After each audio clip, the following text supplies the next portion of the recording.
wanna get it crunk in the club, crunk in the club, with a crunk in the club, crunk in the club, crunk in the club, crunk in the club, with a get it crunk with a couple hundred thugs. Crunk in the club, crunk in the club, with a crunk in the club, crunk in the club, crunk in the club, crunk in the club, with a get it crunk with a couple hundred thugs. Everybody round, everybody round, everybody round, everybody round here. Everybody round, everybody round here. Know we getting high.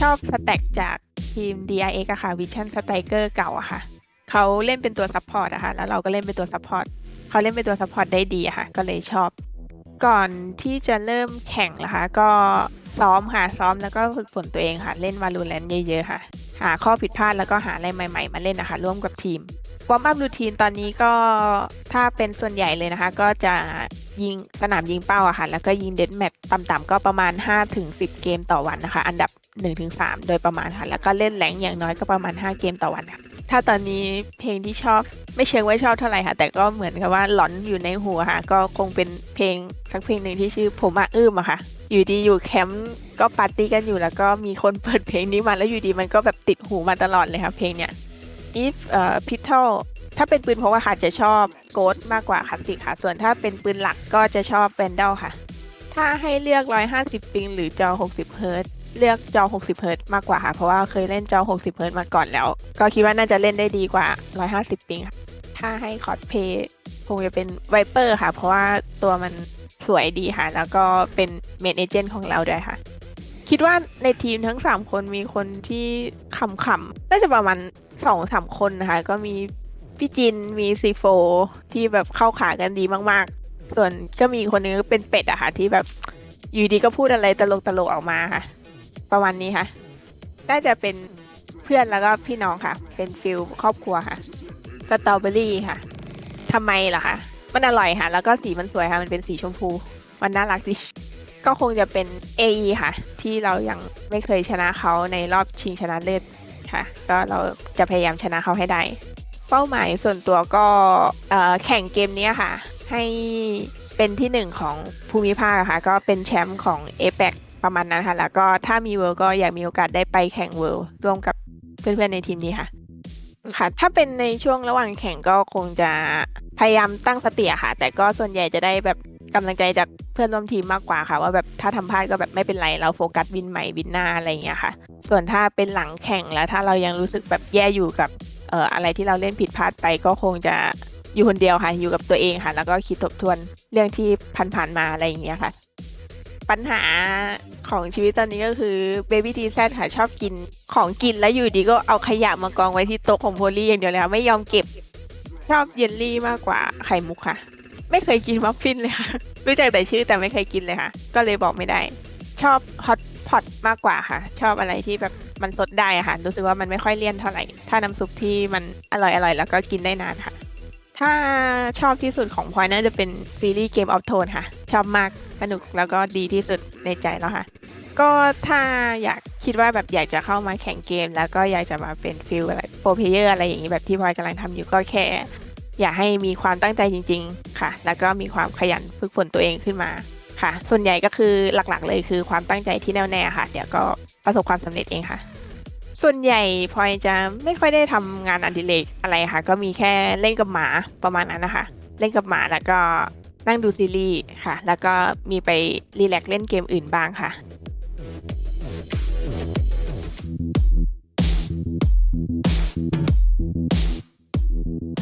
My favorite player is Sugar Zero because he's a controller player and I'm also a controller main. So like, I usually inspire from him, like different plays and all. I usually try not to exhaust myself. Like I just get up. I don't even bath sometimes, and just get up, have a Red Bull, and just play the game. First, I never did a warm-up. I just used to go in the game. But after like coming to this team, I got a coach and he like trained me to you have to play DMs and range and do all the aim routine before playing a match. So I do range and a bit of 1-2 DMs. That's all. I usually listen to sad songs because I feel even if I'm happy or even if I'm sad, those songs are like constant and it's kind of helped me like focusing and all.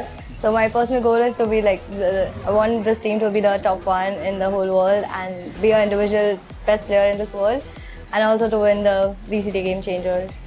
I guess Jappi, because she's like very comfortable with me, and even I'm comfortable with her, and she laughs a lot. I don't know, she keeps on laughing whenever I look at her in every interview. Like I'm standing there, she's like, Casper, you just go. Like she doesn't matter, no one else matters to her but me. She's like, just go. It would be Reina because she's too hot. I drink a Red Bull a lot because it helps me, give me the energy to play the games. I usually do a lot of that. Is, you know, like when we're in a panic situation, I just aim spray at the person and just pray that if he dies. My favorite skin of analyst, I guess it's RGX. The female scene is not that huge right now, but it will be like in some time where people shouldn't stop playing. It's like, it's hard, I know. People have, like, females do have many difficulties, but they shouldn't give up and keep playing the game.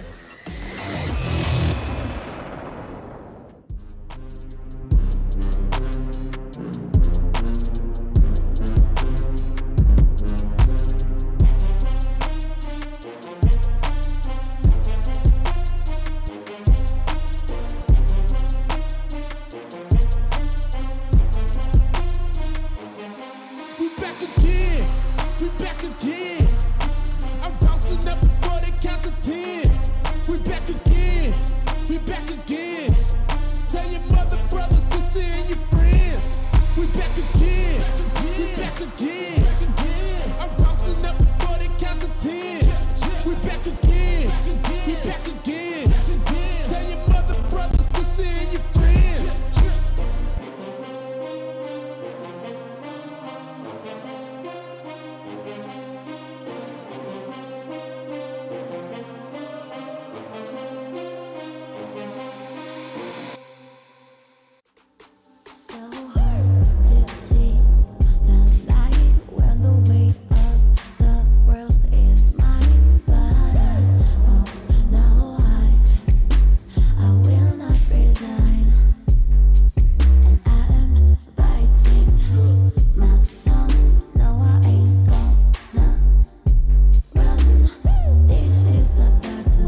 Welcome to VCT Game Changers APAC series. It is time for Open Overtime. With me is Tash Bunny, and we will be your casters for tonight. This is very exciting because overtime means this is one of the final chances these girls are gonna have to make it all the way up there to Elite. And we know that Elite is the mountain, the tippy top of the mountain that they want to be as we move on forward to the second half of the year here for VCT Game Changers.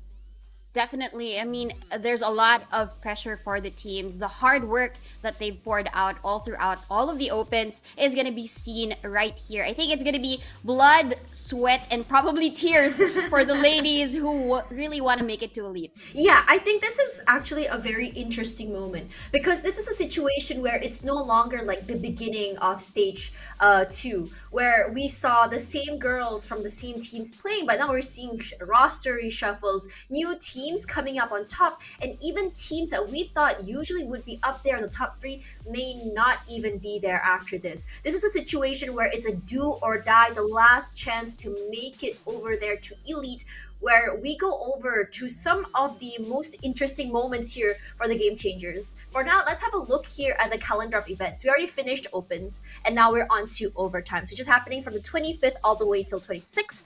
Now, if you see, also 30 is due to the 3rd of July. So this is where we are right now. So Donut, what's your opinion of this tournament so far? Well, basically, all of the top 3 teams have already been assigned to VCT Game Changers Elite, right? So we have the likes of Inary's team and Brent Victress at the very, very top.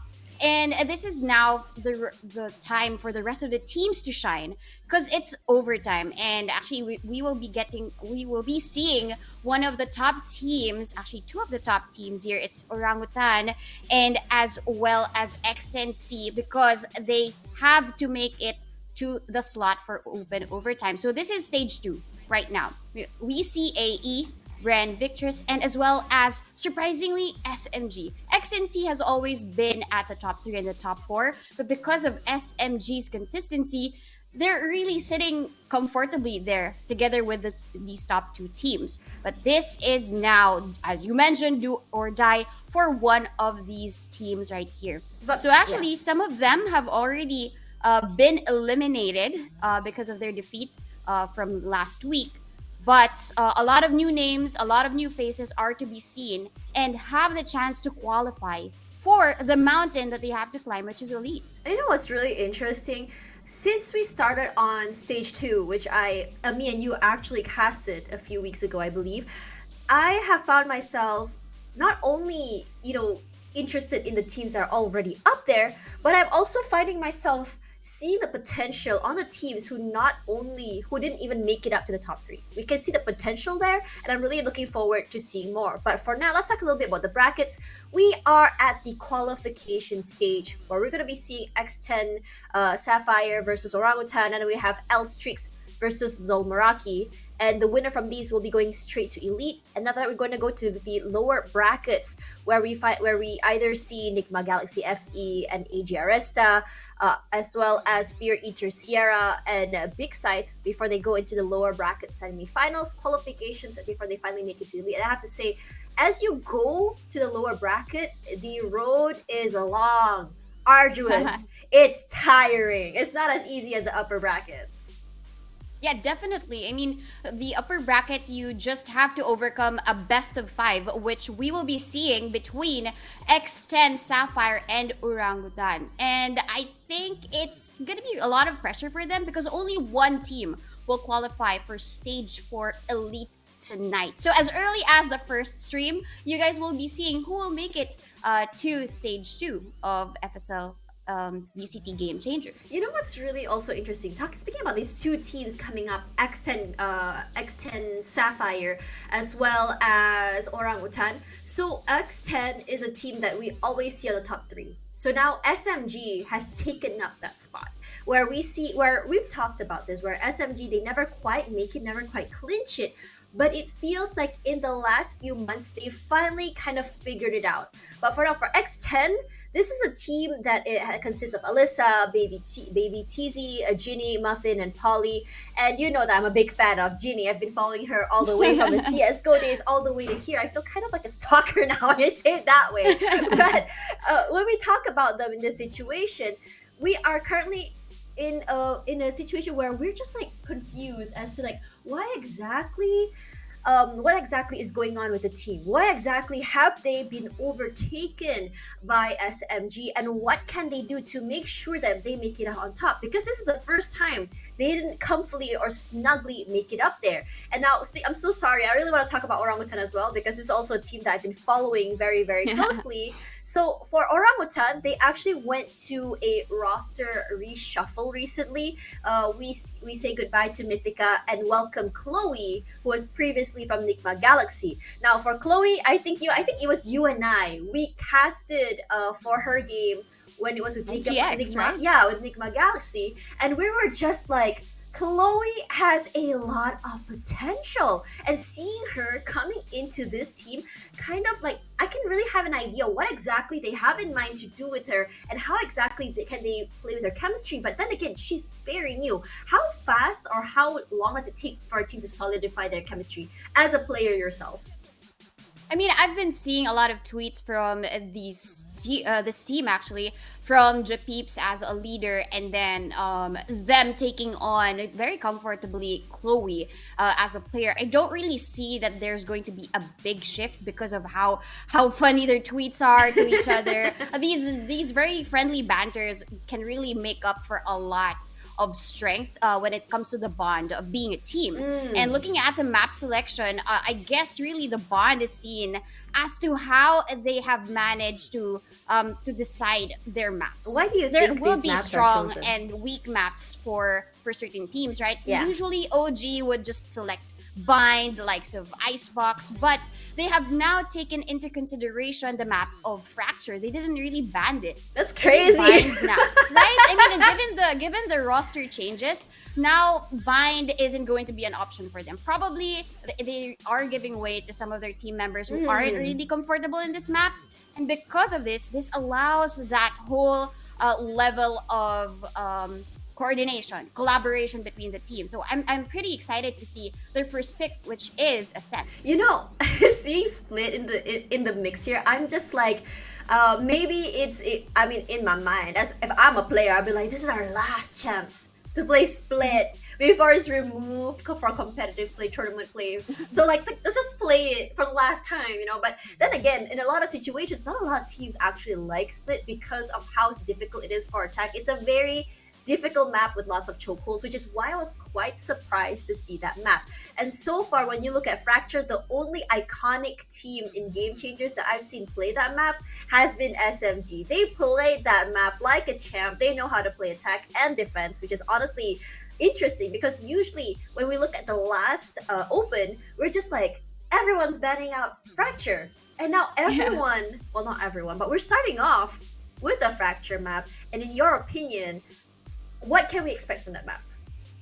I think we'll be able to see the map of Fracture. I think both of these teams will really win out their own map picks, not unless something really happens. I think there would be like an unfortunate situation wherein they wouldn't really be coordinating as well as they expected to be. But there's a reason why they selected these maps. They might be statistically powerful in each, but it all boils down to the timing. I would really think that we can get to the map of Fracture only if they really show and pour their hearts out during the whole of the game. And as I mentioned, it's not going to be an easy task. This is going to be a best of 5. So consider this like it's already your grand finals between the two.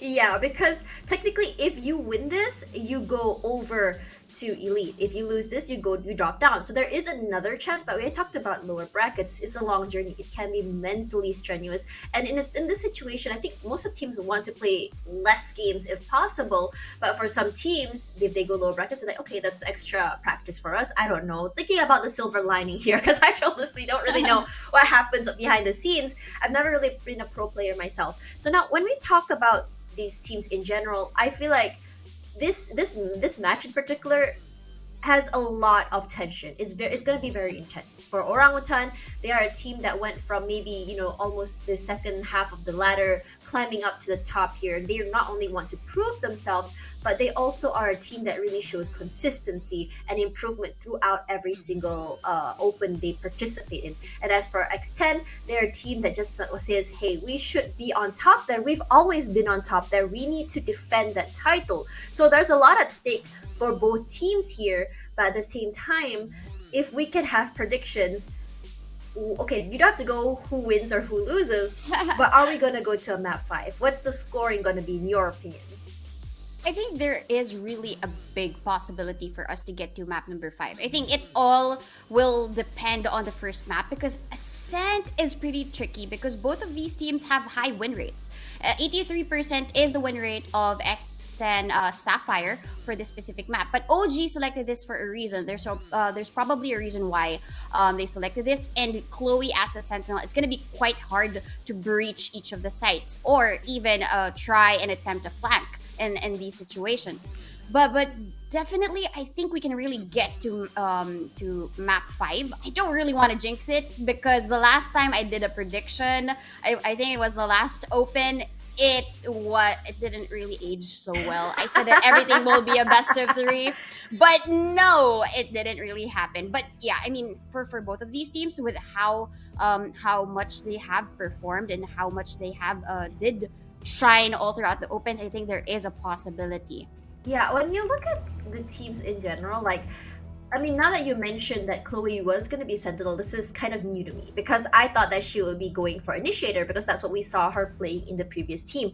Regardless, we have seen Chloe's capabilities in just anchoring a site, and I think she does a hell of a good job doing so regardless of what agent she plays. And that also comes to great game sense, not only the usage of an agent. Yes, the utilities can play a part, but when you are very aware of the game sense of what's going on around you, of the information you get, you know how to carefully prepare with it regardless of what's in your hands. And in this case, it's going to be Killjoy, and I'm really excited to see how they're going to perform because the last games that I casted for, or I was actually witnessing, was the panel for the APAC, and it has been really interesting seeing players really play anchor with Killjoy on defense, but also for attack. I mean, if you look at Bleed in particular, if you remember Pith on how he plays the Killjoy, he plays Lurks, and I'm curious to see if it's going to be the same situation for Chloe or it's going to be a more passive in the back prevent anti-lurk situation for her instead. Yeah, I think I can really see a theme here, an interesting one for X10 Sapphire. Ginny, we all know her to be the clutch goddess for X10, and she takes on that initiator role. But usually she does play a Sova. So this is quite surprising that they have adapted to the current times wherein KO will be selected.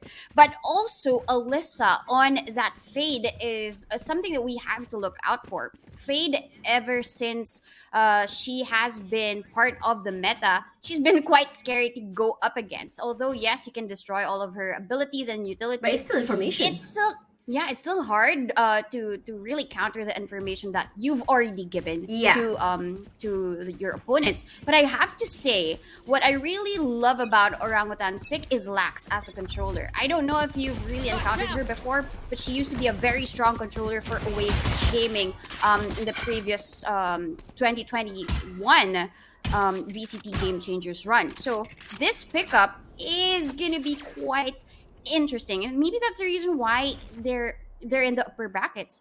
They've become the solid team, and here in Ascent, this is where the pressure goes on. It sounds it's like when you can really build the momentum. It sounds like what do you call that thing? A fantasy team when you look at Orangutan right now, right? You just get these pickups left and right, and it's honestly such great pickups because they make sure to pick up what they need in terms of how it can work with their chemistry and gameplay.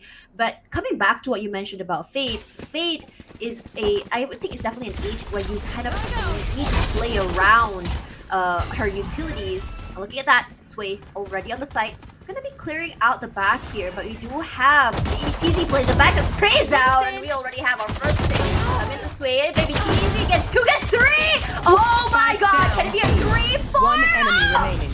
4K in the first first round. Woo! I have to say, that was fun to see. Yeah, I mean, we were really hyping up the initiators, but at that point, Baby TZ was just really an anchor of the site. I mean, she did deal a little bit of damage from the bullets that OG really threw at her, but no, she didn't back down, and that's a solid sentinel right here. When she got the second one, okay, that was doable, but even getting the fourth and the third is something undeniable for Baby TZ. Before, she would usually use the Cypher, but now that she has embraced Killjoy, I think there has to be more versatility to her now, and I think they want to go back B even this time, even if they have been destroyed by her previously, but at least Polly gets a kill. I'm actually really curious. We did see the members of Orangutan actually got Flash Live. So hold on to that, but Sway. Only 4 HP left. Coming back to what I was saying, a flash coming out. I was wondering if Kachao mistakenly had flashed her teammates, or if Ginny actually flashed it. I wasn't too sure what happened, but regardless, that flash was the reason Baby TZ was able to get that. Spike down, Ollie, attacker spawn. Getting that. Finding Flax close to the spawn area here, has full control of the spike. Sway does throw out the conquest. Not gonna be getting any value out of it, but Chloe from the backside here, but Sway going inside as a 2 for Polly. It's 4 actually, as Muffin finds the last one. They're gonna get round number 2. I have to say they only lost Genie as well, so it's not necessarily a full loss for them either. Definitely. I mean, the second round, we're seeing double 4Ks from the team of X10 Sapphire. So this is great for them, a great start to pick up the momentum in their pace. But OG now has the bye. So whatever that they're planning now to aggress, they might need to do it again to catch OG off guard. But at the moment, with one loss, I seem to think that they still have the role here. It depends really on how OG will play this one out. There is a dink coming in for Sway. She's down to 79 HP with a little chunk of armor left for her, but there's still this intention to take control of mid. But I'm quite surprised, Tash Bunny, with how much freedom they're giving to OG there in mid. You only see the alarm bot for the Killjoy, and then the rest of them, they want to hold down the ground because they're holding Spectres, right? So they want to do these close encounters against OG. You know, when you think about that, I think it's more of just confidence coming from them. Yes, they can roam around mid if they want to, but I think this comes from confidence as Muffin gets Kachao out of the way. Beautiful fragment coming up from Ginny. Gives the help of Ginny, but Lax played this more criminal. Only good for one. Here comes the flash from Ginny. I'm gonna try and get that information, but all she has is just a sheriff. No problem. She gets 2. Beautiful play, and that's exactly why they gave up mid, because they said it's fine if they have mid so long as top side mid near market entry is in their control. Let's look at that again. Yeah, that's gonna be quite heartbreaking for OG because they lost all of the guns. They just gave it all away to the team of X10S. And with these sheriffs, even though it's a low buy, it can be very, very powerful for the ladies of X10 Sapphire. And they know really how to play it well. I think the mix of having one initiator for each of the site gives them a lot of control, and when they need it, they just throw in the utilities, just like how we saw Ginny throw that fragment to give them or to allow them no space to come in through garden. And this time they want to go through mid. There's an alarm bot, so they will be signaled yet again that they might be going B. But Muffin coming in through market here. You have someone in the backside. Muffin immediately gets the headshot onto Japips. Sway, she wants to get those picks here. She's gonna run straight to the backside. They know there's one, but they doesn't know there's 2. There is a conquest coming through. Alyssa does get Chloe out of the way. It's gonna be instant headshot. 1 from Kachao, 1 from Sway. As Muffin comes in from the backside. Good for 1. You are going to be hearing that first plant come through. Lax making sure mid is not going to be encroached. Does hear the footsteps from the backside here. We don't know if Polly is aware. Lax throwing out the paranoia. Does see someone over there, and is going to be Muffin taken out here with the sheriff. And for us, only one person left. Two, actually, it's a 2-on-2 situation. Kachao playing from the side here. He does have the Rolling Thunder, throws it out. Polly gonna be concussed. Lax gets the headshot. Missing a flash here. Polly good for one. Is she good for two? Playing the smoke criminal, does get the tap here. Kachao moving forward. She does not know if she's good for time, and he does not realize as Kachao gets it. And this is a thrifty round for OG. And a beautiful one, to say it. I mean, OG, they were working with sheriffs and, menial weapons, but against them, I think it was really the use of all of the utility for the rest of the members of OG. That Rolling Thunder from Kachao made all of this possible because both of them were just stunned. They were dazed and confused where they would be coming from the sites when it comes to the retake. And also at that point, the repositioning from OG, I think that was a chef's kiss of a round for them because they knew how to play their cards right, and they played it very, very well. I might not have the best firepower, but I do have the utility, and that's why this is the beauty of Valorant. All of the agents have their own strength, and that was just seen in that previous round. I was speaking to Enigma Galaxy's previous coach, which is Trix, and she told me something very interesting. A lot of players, be it on the main stage or game changers, when they're put in a situation where they're forced to go an eco round compared to guns, they play a little bit different. They're playing with a different sort of mindset, and this possibly is something that happened there for the likes of Orangutans, because of that job pips. Yes, baby TZ gonna be a little bit hard to anchor now without your sentinel, but Lax plays the criminal here, does get a spray out, gets one, does not realize there's one behind generator, and only Polly with the trade. Sway coming here, gonna throw that out. Beautiful use of utility, just kind of bait them out, just to flush them out here. The teamwork as Ginny gets way out of the way. Ginny gets three already. That'll be just pips. Flash does come out here. Kachao, the only lady standing, is a 1-on-2 here as Polly throws out the smoke. Doesn't get one, throws it out, gets one, gonna be two, not quite. As Polly gets all the information she needs, bringing us to a 4-1. That was a round that was scare of Ginny. I mean, the amount of pressure that she was able to taking down two in the process, because OG thought that they were comfortable. They already took down the Sentinel plus Fade on that site, but little did they know that Ginny was already there coming to their rescue. And Ginny, able to get the 3K in that situation, made it possible for X10 Sapphire to get that win. And looking at this, OG, you always have to have your eyes open when it comes to Ginny. And then at the end of the day, Polly has an immediate trade coming their way. So it's teamwork seen for X and Sapphire. This is quite unexpected as well, but Muffin's push out gets a headshot through Sway's head. No more Neon. Bye-bye to her. And the Prowler confirms that there's actually one or two people behind that wall. Muffin isn't gonna get any value from the dash. Regardless, trying to still play for time here. They have all the time they need. It's Chloe. All she has in hand is just that, just a frenzy. Let me take it out of the way. We do have Six here out as well. Look at that blind, so beautifully used with Alyssa. And that is the teamwork we wanted to see in terms of utilities. Lax still waiting here. Final girl alive. Where are Alyssa throwing out that font just to see if she can get any marks here. I'm not gonna spot out Lax. And for now, the spike is over there, but look at how many eyes are on there from all different angles. I think she may be good for one. Who knows? Not quite. So Alyssa, really good utility usage this round. Yeah, I love what we said initially when we were trying to analyze the team composition, right? I mean, this is the dream team for Orangutan, but I mean, teamwork makes the dream work, and that's how X10 Sapphire has been playing this. Muffin should have been already dead because of Kachao's angle, but it was the Prowler from Alyssa and the support from her that allowed her to get the kill.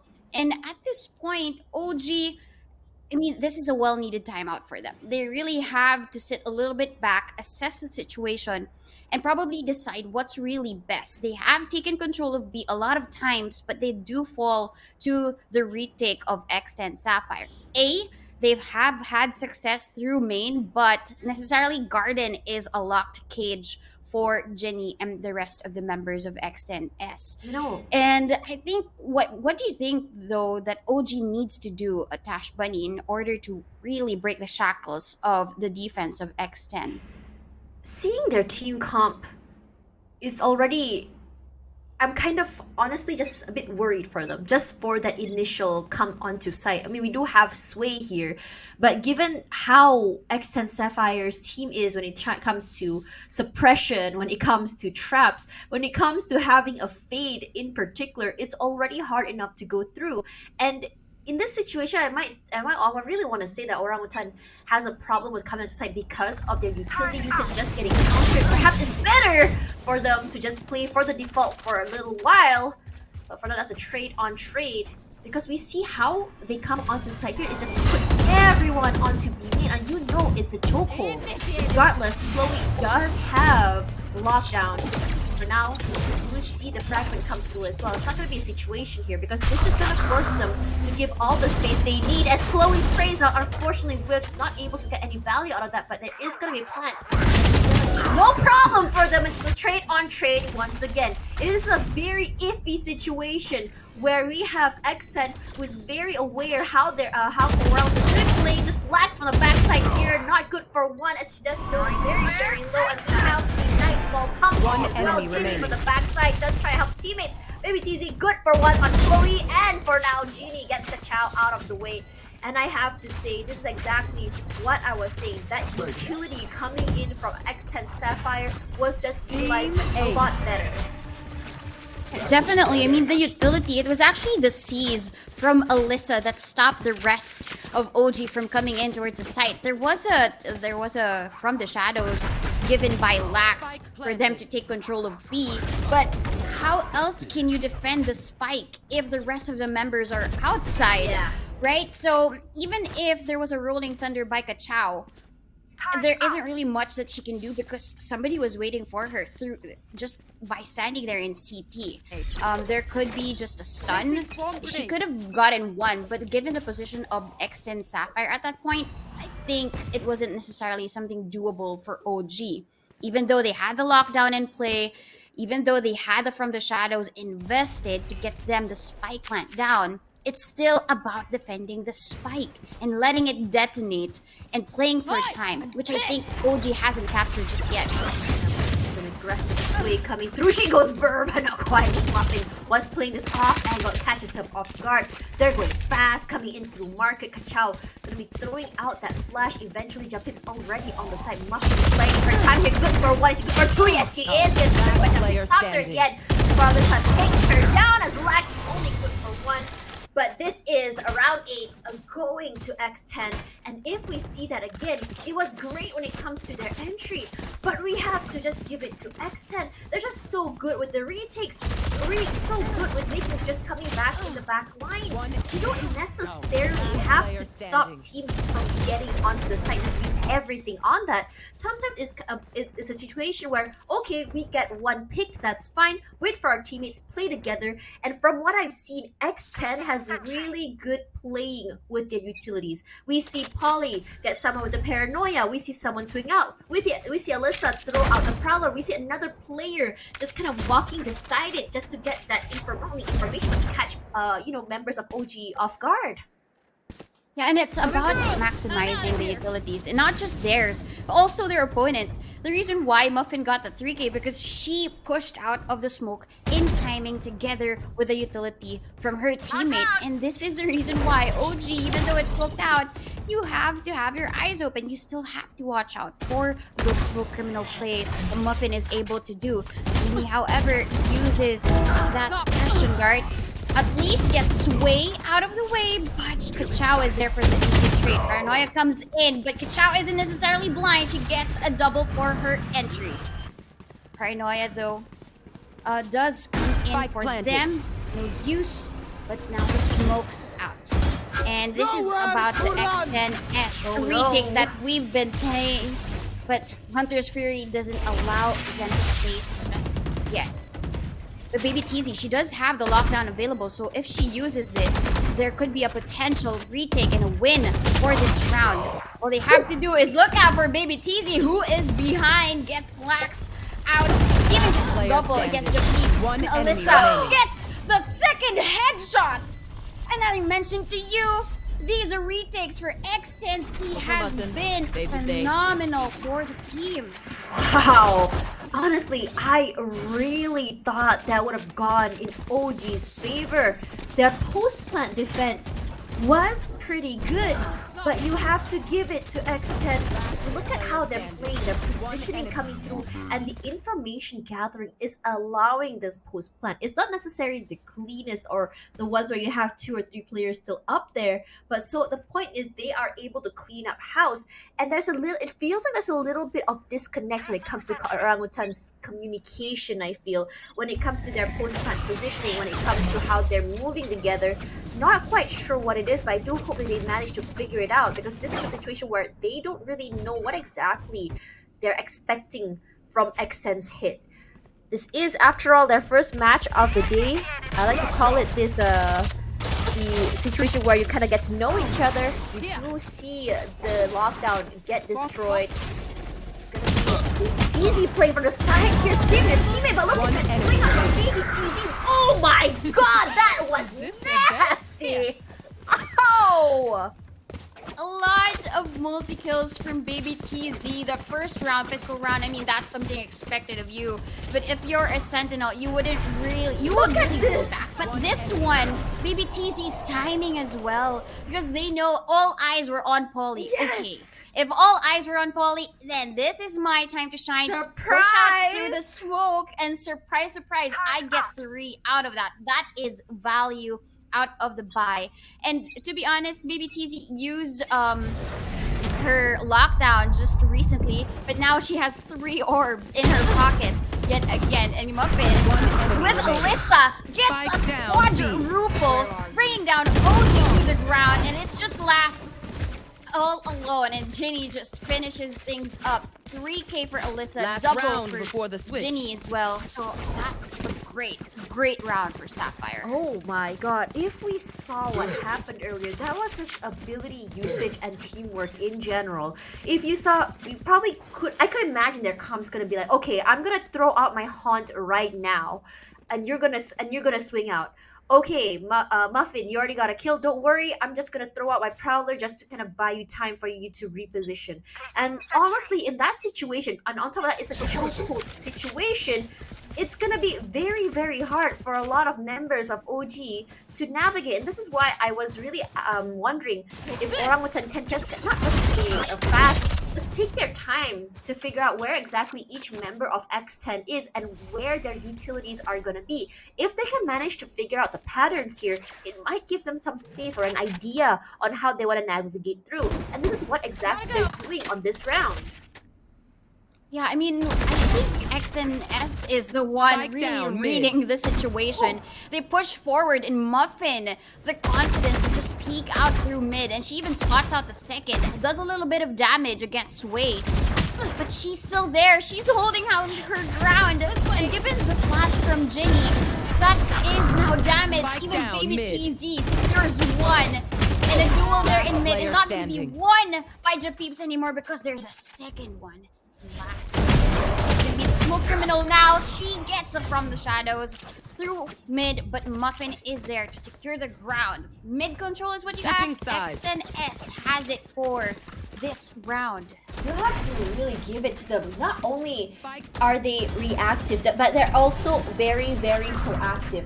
Coming in, if you actually see how they played this, what's really interesting from the team is more of just like how they react to information. Okay, they were here, they're coming in through mid, and Muffin was like, okay, I'm already playing the very aggressive situation here, but they're also kind of like saying, okay, it's okay for me to push out and catch people off guard. And the problem is Orangutan didn't really figure that out. They're not having someone to watch their backs just yet. Yeah, I mean, in terms of really watching the backs though, I think X and S has each other's backs. Every time Muffin would be in a very sticky situation going out through mid to try and get control, there's gonna be a flash from Ginny, even though she was so far away.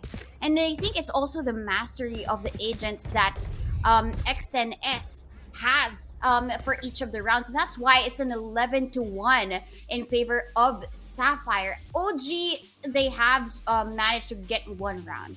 That was a thrifty round, and it was really about the firepower and taking control and having the timing for Kachao's double K on towards the site. But after that, it's as if that X10S said, okay, no more of that. The thrifty might be heartbreaking, but this scoreline is going to be even more.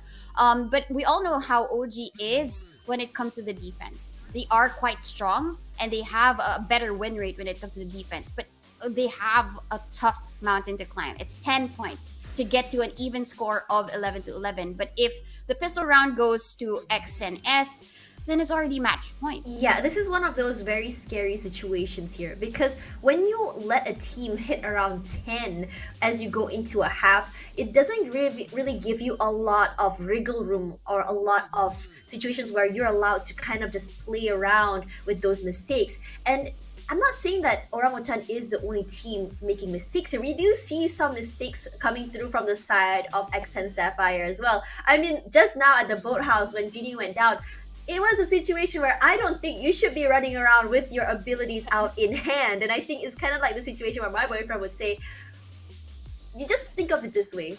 You don't run around with scissors. You don't run around with abilities. Okay? So it's the same thing. It's the same thing. So in that situation where you see one player from X10S make a mistake, you see another ready to band-aid or remedy the situation.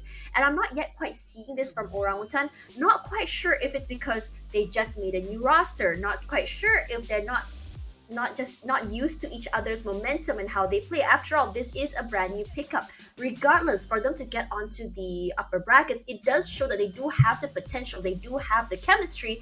But what I'm questioning here is how exactly is the comms going on from their team? What exactly are they gonna do if they already find out the idea of how exactly X10S plays? And I think in this situation, it's whether or not how fast can you figure it out. And I think the problem is Orangutan wasn't able to figure it out fast enough. Yeah, definitely. And I think it's always X10S with the quick wits, right? Whenever there's a woman down in their situation, they make the most out of it and initiate a decision. And I think that's the reason why OG, they weren't really decisive enough during the attacks. They would have an intention to go to B, but because of the abilities that slow them down, they don't necessarily have plan B. They can't even reposition when you think about it. It's just so oppressive, just the lineup itself. And at first, when I looked at the lineup from X10S, I was concerned. I was saying, for defensive side, they only have maybe, for attack side later, it's gonna be hard because you only have, with a Killjoy on attack, you kind of like have less of that spike in power, but they remedied that with their double initiator comp. And in these situations as well, we have also Polly on the Omen, who is it's not the cute kawaii face Omen that you see on TikTok. It's a very aggressive Omen, but kind of like in the likes of what we see from Envious from SMG, and it's always a joy to see. Definitely. I mean, even when it comes down to this defense, Chloe actually gets a double. Nobody passes through this lane. Chloe still gets the third and lax as well with her own. It's just now down to baby TZ. Is it going to be a 4K? 30 seconds. Play earlier on. She gets one though. Kachao is down. There's Lax. There's also Sway. That's looking at her. Push. Yeah. Baby TZ won't really realize this. And there's a little bit of a distraction. Although there was an intention to pull out the turret, but Sway was too quick to get the kill, not letting Baby TZ get any more of those kills. And it's very good that they got the pistol round. I enjoy seeing Killjoy. Just the setups here on lane. It's just so fun to see on Ascent. And this is what I wanted to see. You just immediately saw that reactive play coming in from Orangutan. from this. As soon as Chloe said, "Hey, I see them here," that stat coming through those positioning was just honestly so good. But now we are gonna be seeing X10S on the eco this time as we move forward with Spectres as well as a Marshall from the side of Orangutan. Sway, she's taking the proactive method here. She really wants to take control of the mid side. You do hear some sprays coming out now and then, but we're seeing a very long rotation back to B here as Alyssa is very aware. She says, "Hey, come back here. I think that we are going to be able to get B no problem," as we know that Sway is playing on Catwalk. For now, Muffin, just take your time here. You are going to be seeing that shot dart come through as well. Immediately going to take out the turret. And Muffin, half HP left as Sway runs away with Ginny's life with the Marshall. And we know how painful that can be. Muffin already in the boathouse there. Sprays coming in from Japips. You're going to see the mark come through as well as Chloe. Ooh, nasty. As she gets two, but they're going to be seeing the trade here. And they only lost Chloe in that situation. I mean, there was just one. They really wanted to get Chloe out of the way so that they can do the spike plant, but little did they know that there's also one there in boathouse. I actually love the intention to prioritize the damage against X10S. Because at this point that they were pushing out, a lot of them were already low. So with all of these Spectres, you just really hope to spray and pray and get the kills. And I love the intuition there of Chloe. Instead of focusing her eyes against Polly, who was running through lane, she knew that there was going to be a push out. That's a good reposition. At the very left. It was a very good reposition. It is very similar to what we saw earlier from Baby TZ, and for now Sway, this is a very aggressive play that she wants. We usually see this kind of plays from SMG, so this is a very nice treat, I have to say, coming in, or a nice change coming in from Orangutan. For now, Ginny, she's just waiting for that push, but it's not going to be happening for now. But you are seeing that aggressive play come through. It's going to be a trade on trade as Japips does take Baby TZ out of the way. And I love how she does that as Chloe with the judge in your face, she says. She's for 3, not quite, as Polly does take her out here. She does have rifles this time. Polly gonna be repositioning herself. I have to say, even with those rifles, we're not seeing the payout that X10S really wanted, as Ginny just kind of biding her time, playing the long game here, trying to find those picks that she wants, and Lax just barely brushes shoulders with Ginny. For now, we are going to be hearing the plant as Ginny positions herself here. She might find the Chow on the way, not quite, as she whiffs that, unfortunately. So the 1-on-3. Lax, she knows where she is. Oh my god, she barely noticed her, but thankfully Ka-Chow was there to save the day. It's funny you mentioned that, right? Like, if you're holding your abilities, then it's kind of like bruising yourself or hitting yourself with your own blade. And at that point, that's what happened to OG. It's just that it's good. When it comes to the timing, Ka-Chow is also there to save the day. You mentioned not enough return of investment for all of the rifles, because what? Chloe just bought up this judge. Nasty. And still, that was just 2 nasty kills. Imagine getting killed by a judge up front. And that's going to be quite irritating. At least OG, for the first 3 rounds, they're already getting on a roll here. They're stopping X10S from getting that momentum and getting match point. And now X10S, they're on a save, but we know how powerful they can be with these guns, right? Yeah. But it's up to OG to define who really has the better firepower here. Who has better utilities and better abilities for this round. It's a fast take, actually. Very different from earlier, but for now, Chloe does get 2. That's Muffin and Ginny out of the way. Make that 3, actually 4! Not enough to get 5, but that's enough. Flawless round.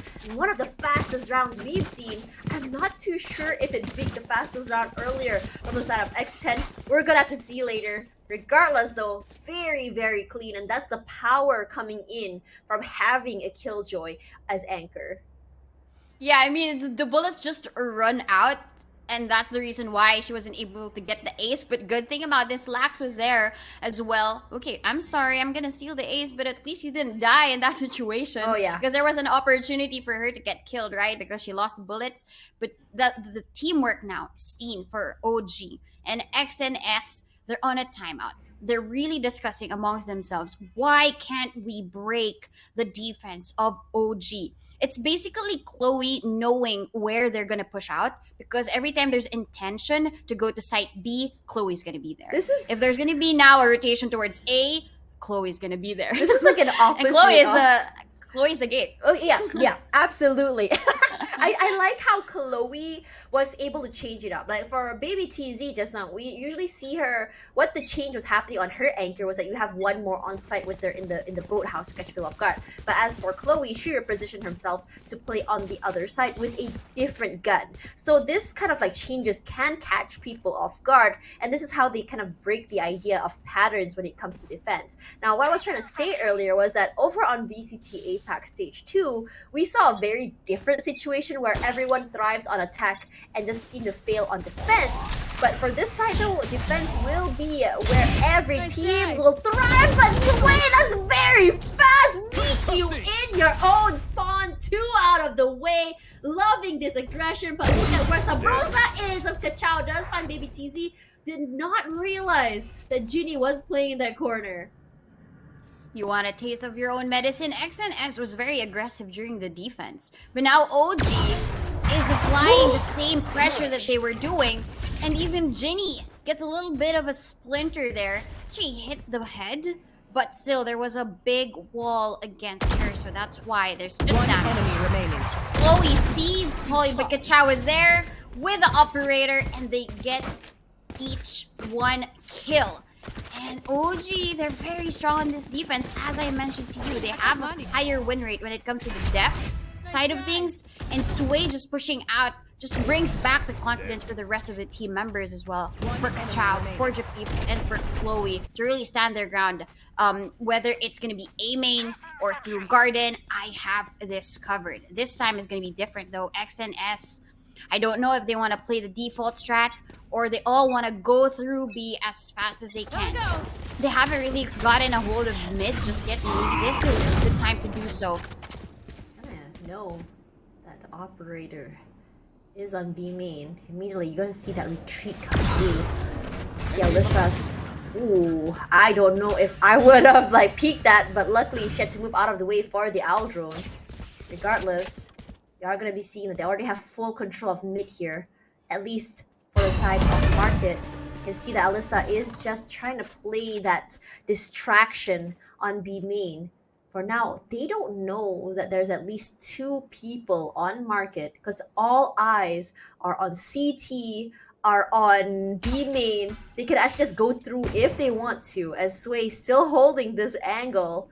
But the song playing in her head right now is Operator, the line is dead. But Muffin gonna be moving forward 2 ramps here. Ooh, this is a very long rotation coming in from X10, but they like it this way. And for now, immediately gonna take out that turret as Chloe playing this very, very sneaky angle. He gets spray onto 1, is she good for 2? Not quite, as like this straight out here, like this 2, like this 3. Not quite enough to get 4 here as Ginny, the last person standing, gonna throw a flash of 1 on 3 situation. Doesn't really matter when you have Sway. She just held that angle. Even though she was flashed out by that flash drive, nothing will ever matter because I have a great gun to use. Even if I'm blinded, just 1 shot to the body and you're dead. But I really love the hold here of OG.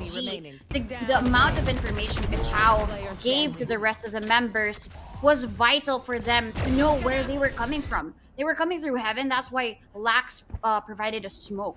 And even in that situation, Chloe was blinded. She knew that there will be a blind from Ginny. That's why a response, again, from these players gets them these rounds. And the response of Sway yet again with the operator. Are you going to push forward with that? Yes, sir. Gets another kill. Actually, it's Kachao to get the double. Trades come in. Lax, make sure that Polly is out. And it's left now to Eliza. The spike is compromised. She even knows where Lax is in that situation. Uses the Prowler to figure out if she is still there.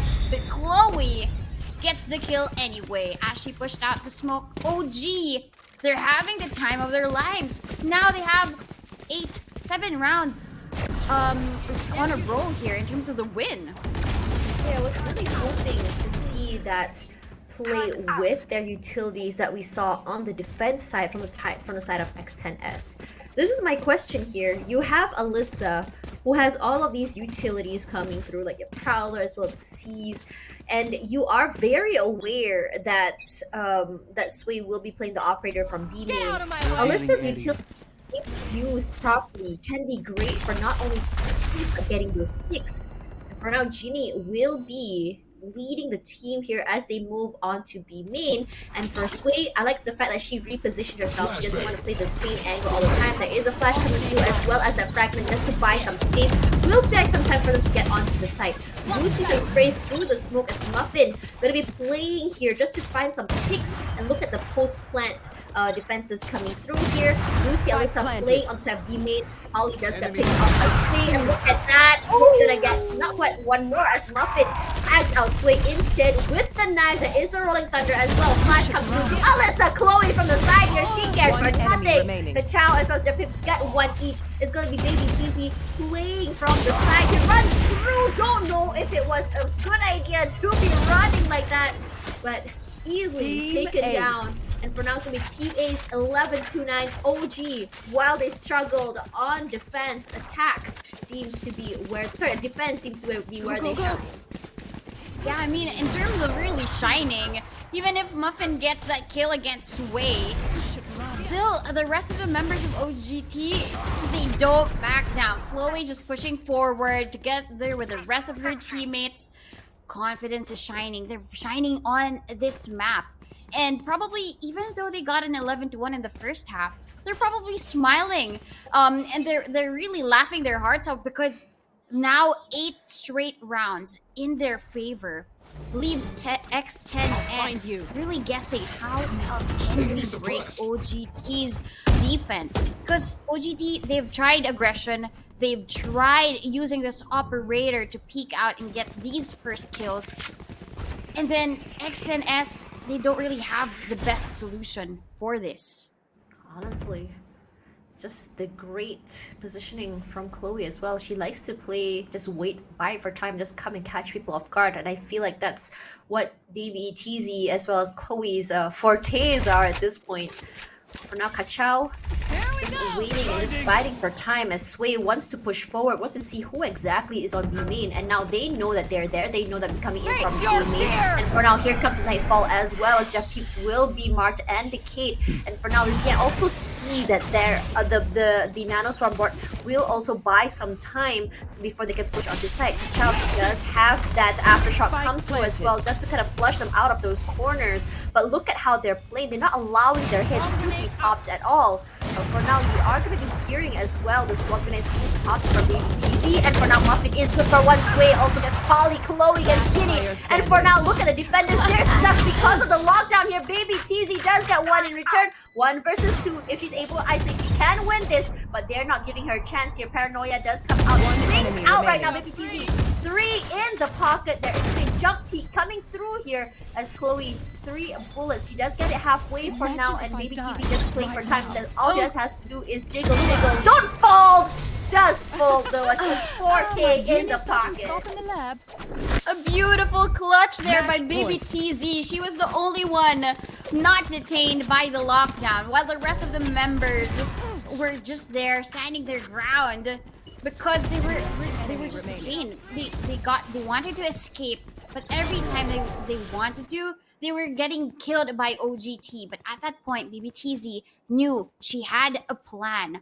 Okay, I'm just gonna stay here in this corner, and when it's my time to get the kills, I will convert. And the way that she isolated the duels, even though she got paranoid, that was just quick-witted game sense for her. And Baby TZ, she's not one that you should just be laxing on.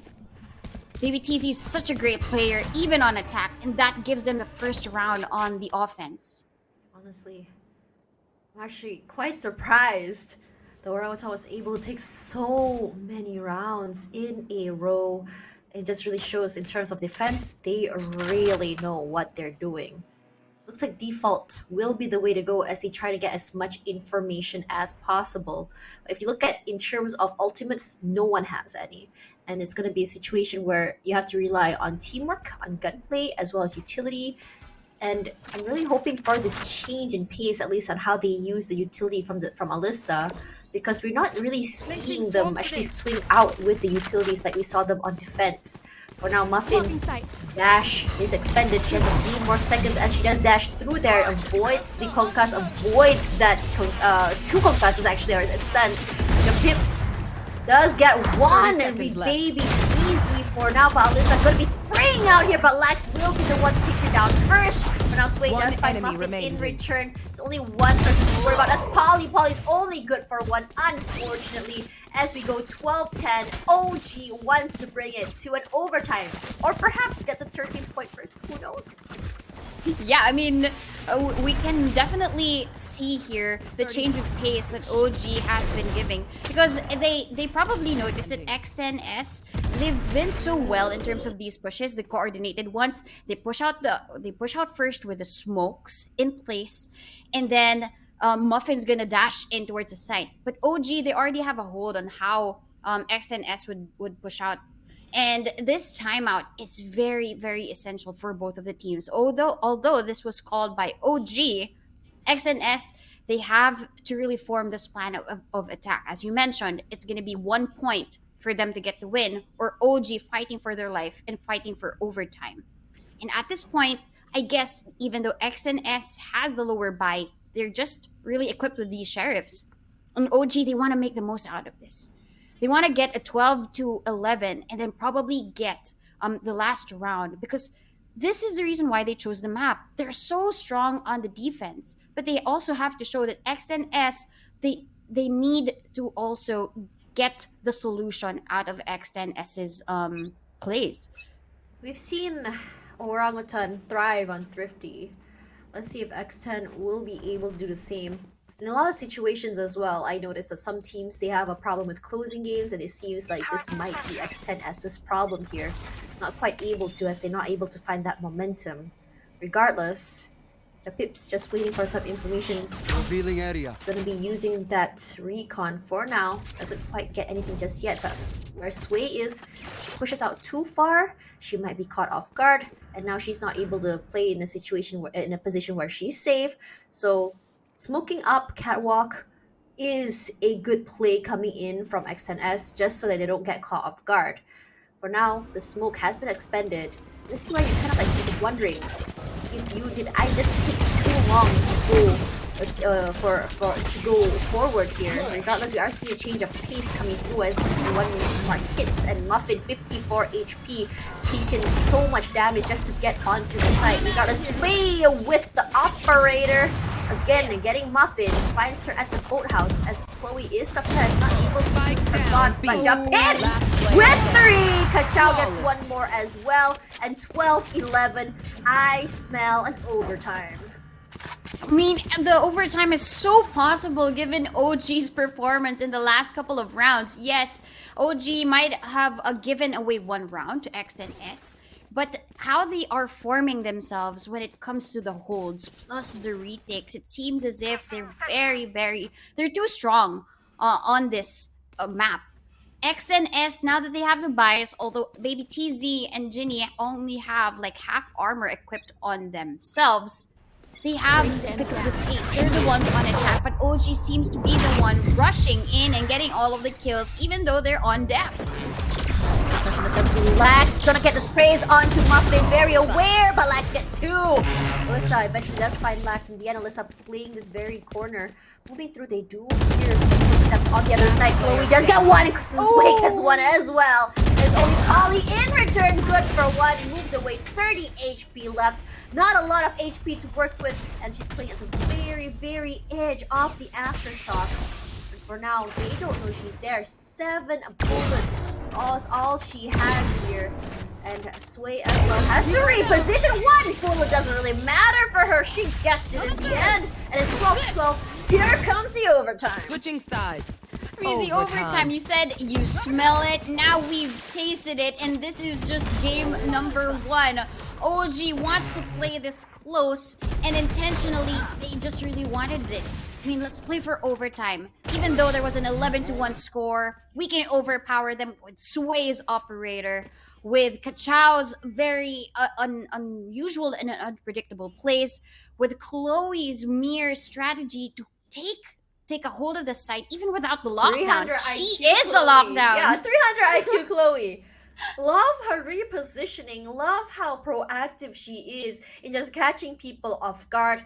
Honestly, such a great pickup from Orangutan from her. But I have to say, for the side of Sway as well, she's very unpredictable even with the op, and I'm liking that. You can smoke up her area. She's like, okay, no problem. Let's play another different angle. She still gets you at the end of the day. And in a lot of situations as well, you'll be just passing in front of her. When you think of an op, you think of a very, very long range shot, but she's able to get those close ones as well. She's just really quick on it. She's just like, snap, snap, here you go. Here's a kill for you in my pocket. Now, from the side of X10, they're great on defense as well. I love how Baby TZ plays with her utils. I love how the whole team plays with each other when it comes to how they work in terms of teamwork. That's why they're so great on defense. So it's Orangutan who are players that are just so individually great versus X10 Sapphire, who is just as a team is just so great in terms of how they're using utilities. So it's two very different play styles from the team, which work great on defense. And on offense, both teams don't seem to clinch it. But my question for the side of X10 is,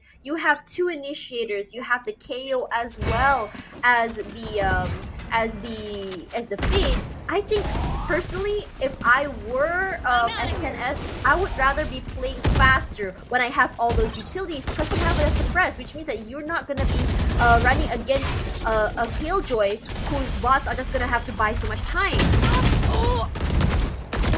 And the buying of time doesn't really go Sway's way, but at least Alyssa gets one. Now it's a 2v2, and Sway has already been here on site, but they dropped the spike. They're intending to plant it just now, but Chapips is gonna be waiting. I think she heard the footsteps. Well, she definitely just running out, and that's why she gets the kill. And just in time, the recon bolt is destroyed, so they have to wait for Jenny.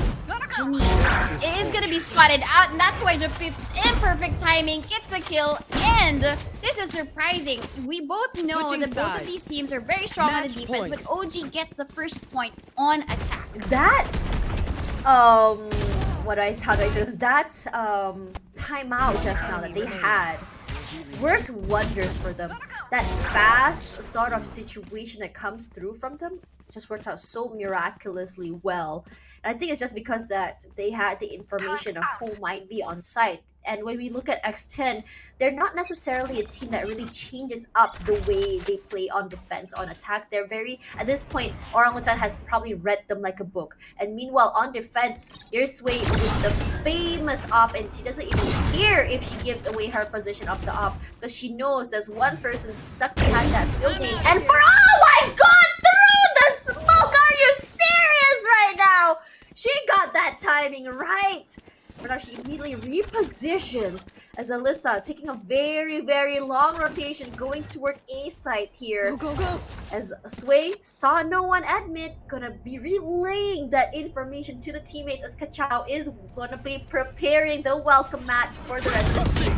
Fragment comes through, close contact doesn't really matter. She actually tanked that fragment and she got so much value out of it. Orangutan doing so great on set, and they take map 1. And that's the reason why Orangutan, they play with the momentum and they play with fire against X10C. And even if they do, they're firebenders at this point.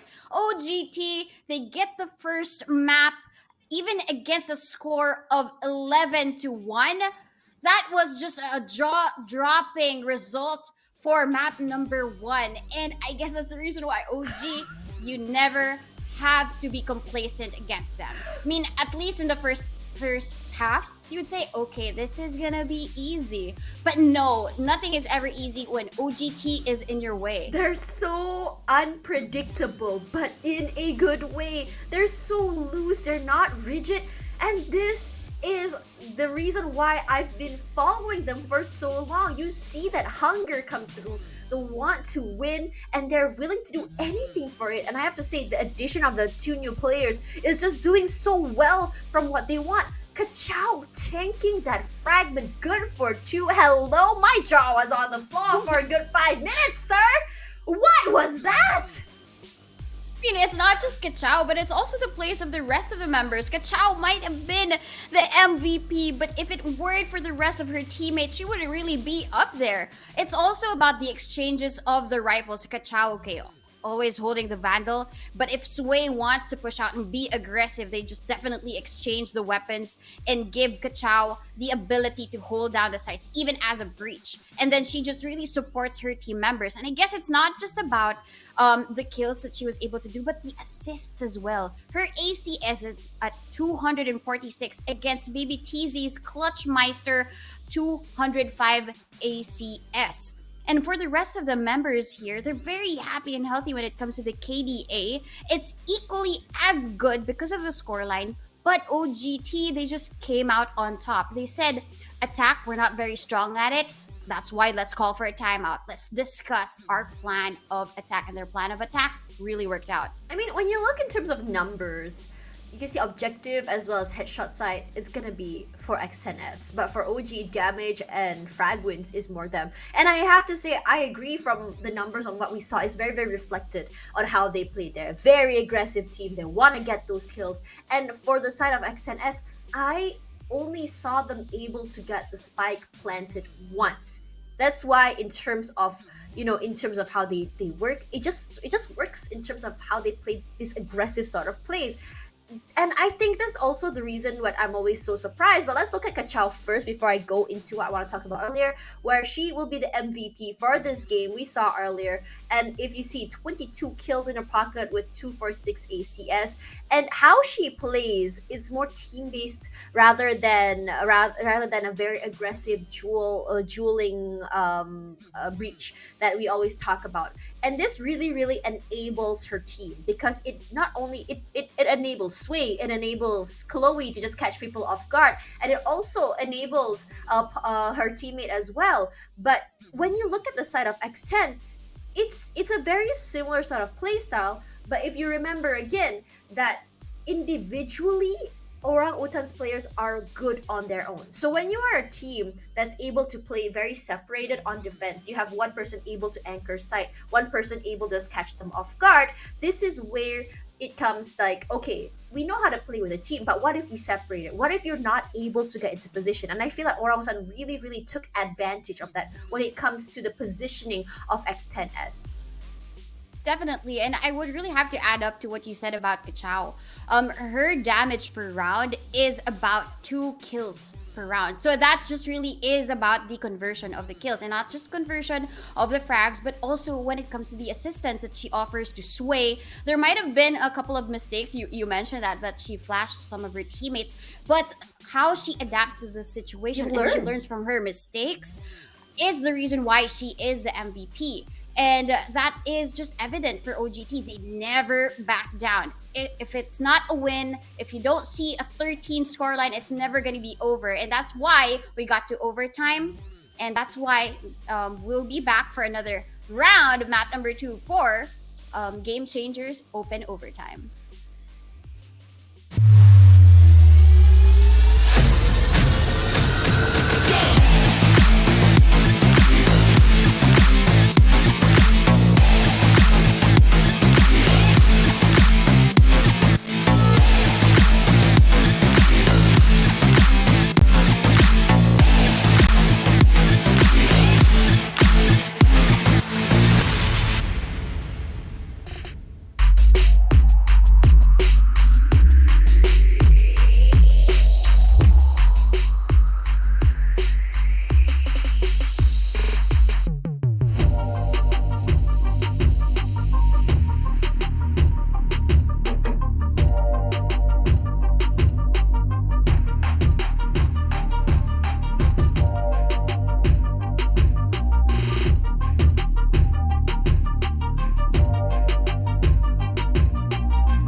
wanna get it crunk in the club, crunk in the club, with a crunk in the club, crunk in the club, crunk in the club, crunk in the club, with a get it crunk with a couple hundred thugs. Crunk in the club, crunk in the club, with a crunk in the club, crunk in the club, crunk in the club, crunk in the club, with a get it crunk with a couple hundred thugs. Everybody round, everybody round, everybody round, everybody round here. Everybody round, everybody round here. Know we getting hype. Everybody round, everybody round, everybody round, everybody round, everybody round here. Know we getting hype.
We wanna get it crunk in the club, crunk in the club, with a crunk in the club, crunk in the club, crunk in the club, crunk in the club, with a get it crunk with a couple hundred thugs.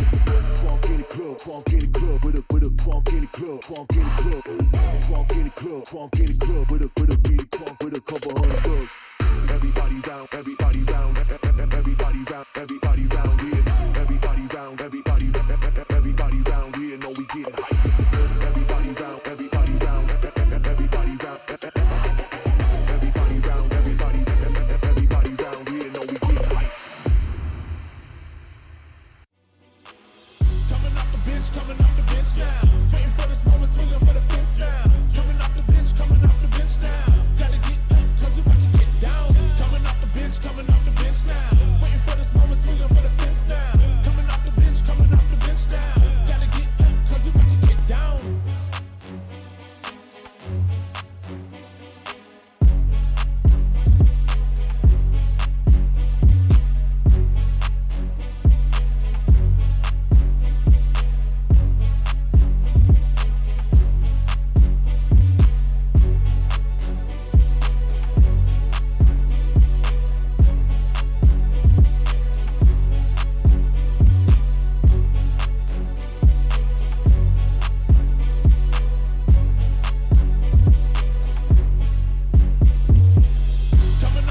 Coming off the bench now. Waiting for this moment, swinging for the fence now. Coming off the bench now. Gotta get up, 'cause we about to get down. Coming off the bench now. Waiting for this moment, swinging for the fence now. Coming off the bench now. Gotta get up, 'cause we about to get down.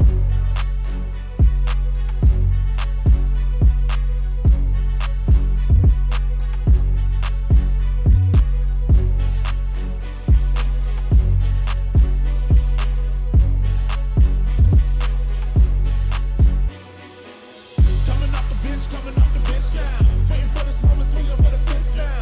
Coming off the bench now. Gotta get up, 'cause we about to get down.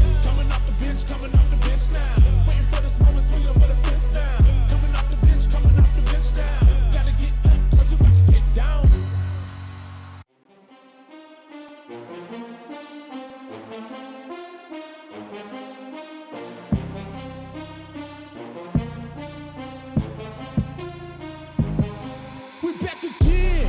We back again. I'm bouncing up before they count to 10. We back again. Tell your mother, brother, sister, and your friends. We back again.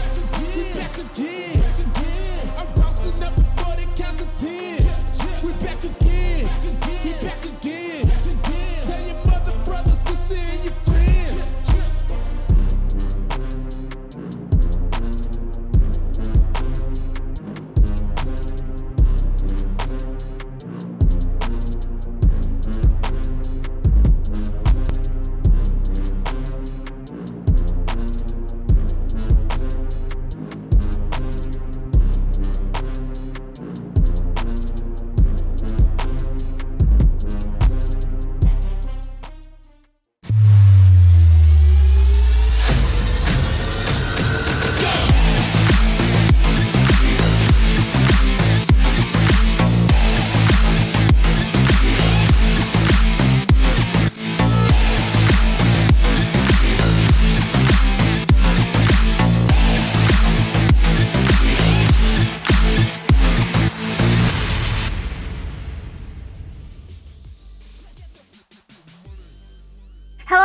And welcome back to the Valorant Game Changers APAC series, and this is stage 2 open overtime. I'm Tash, buddy, alongside Donut, and we're your two duo casters for today. We just saw map 1 coming in hot, the closest match we've seen ever.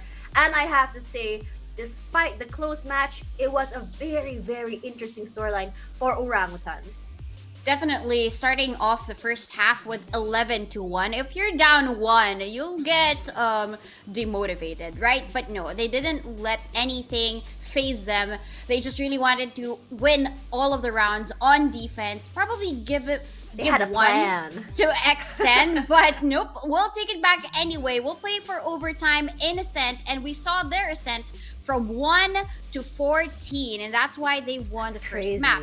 But the second map is Breeze, and this is X10's pick. Honestly, when you think about it, it was all according to plan for X10. I'm sorry, for OG that map. They were just sitting there like, 11, we'll take it. We'll take it. It's all calculated, you know. But now coming back to Breeze, there's a reason why this map is a pick for X10. So if you see how X10 always plays, their teammate thrives when it comes to aiming for aiming. They're really, really good with their gunplay. I think that's what X10 is mainly known for. Now, in that situation, Breeze, there's no other map that really, really gives a lot of these advantages for players who play that way further than that. So I think that's the reason why that's their favorite map. Now, when you come back to Orangutan though, their utility usage may just give them the upper hand when it comes to that map in general. Okay, so when you have a team that is so good at sharpshooting and you block their vision, what happens then?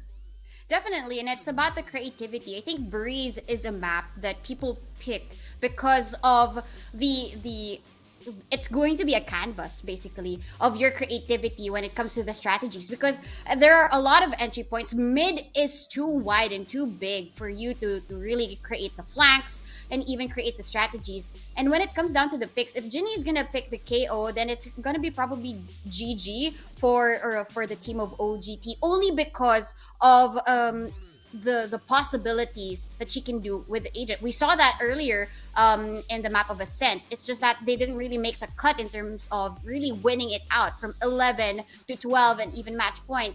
They just slowed down because of the utility usage of OGT. But now, as their time to shine, they have more experience in this map. Before, OGT would usually ban this. They would ban Fracture, they would ban Breeze. But them allowing this to be chosen means that they have a game plan. They have a plan in mind, similar to how they did Ascent earlier on. Okay, so when you think about Breeze, it's all about taking space. It's a very big map. And even if you took space, you don't necessarily can't clear it because of the sheer size. So this is where you kind of just get really creative with how you want to get onto site. So in my brain, I have kind of like jigsaw puzzle this, explain it like I'm 5 sort of situation here, where if say that you want to take A, the greatest way to play is either you take double doors, and in a lot of great case scenario, if you have full control of halls, A is basically your oyster.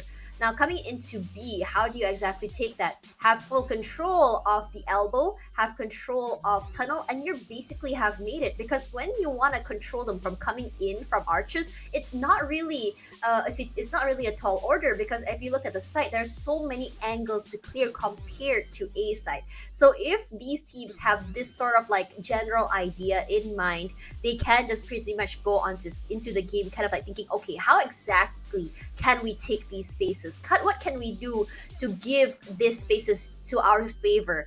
And in a lot of situations here, if Sway were to be playing Neon, I think it would work so well for this map in particular. We've seen Paper X particularly Forsaken run on Neon on this map. It's great for flanks, it's great for covering a lot of space, as well as running to the other site as fast as you can, giving that help to your teammates. So it's also great if you want to play those ring around or rosy situations as well, because you're able to go super fast and catch them off guard. So if Sway is able to master that, I think it will go in their favor. Now, from the side of X10, well, they need to figure out how exactly to go around these utils and get those picks, because after all, you want to play in your how do I say, not in your you want to play in your strengths, right? So in this situation here, Baby TZ on the Cypher, what is your opinion? Well, you mentioned to play to your strengths, and Baby TZ actually prefers to use the Cypher as compared to the Killjoy or Oh, the wow. Chamber. Okay. So this is, if you're really pulling up the cards, this is their card. And Ginny on the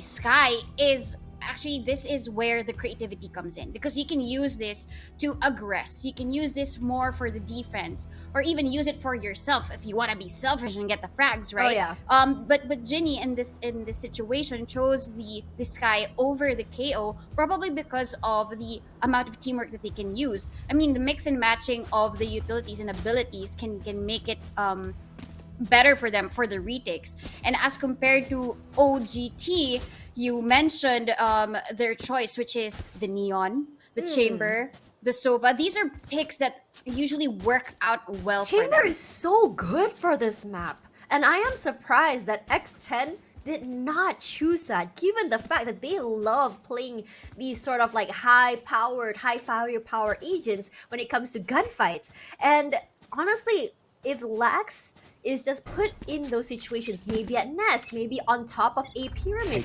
that's so much room that she's able to control. Regardless, we're going to go into the first round already, and we're seeing here X10S playing the aggressive game as Sway, not able to get those tags, but she does spot out one at least. And you already see the fast lane come through. Alyssa throwing out that recon, trying to figure it out. And for now, she does get some value from the recon, does spot out too, but they know that she's there. Oh geez, Sway running through fragments, point left and right, and she does get her in the end as Baby TZ finds her pips and Lax. That's why Ginny in the end, and for now, Muffin will be the next victim.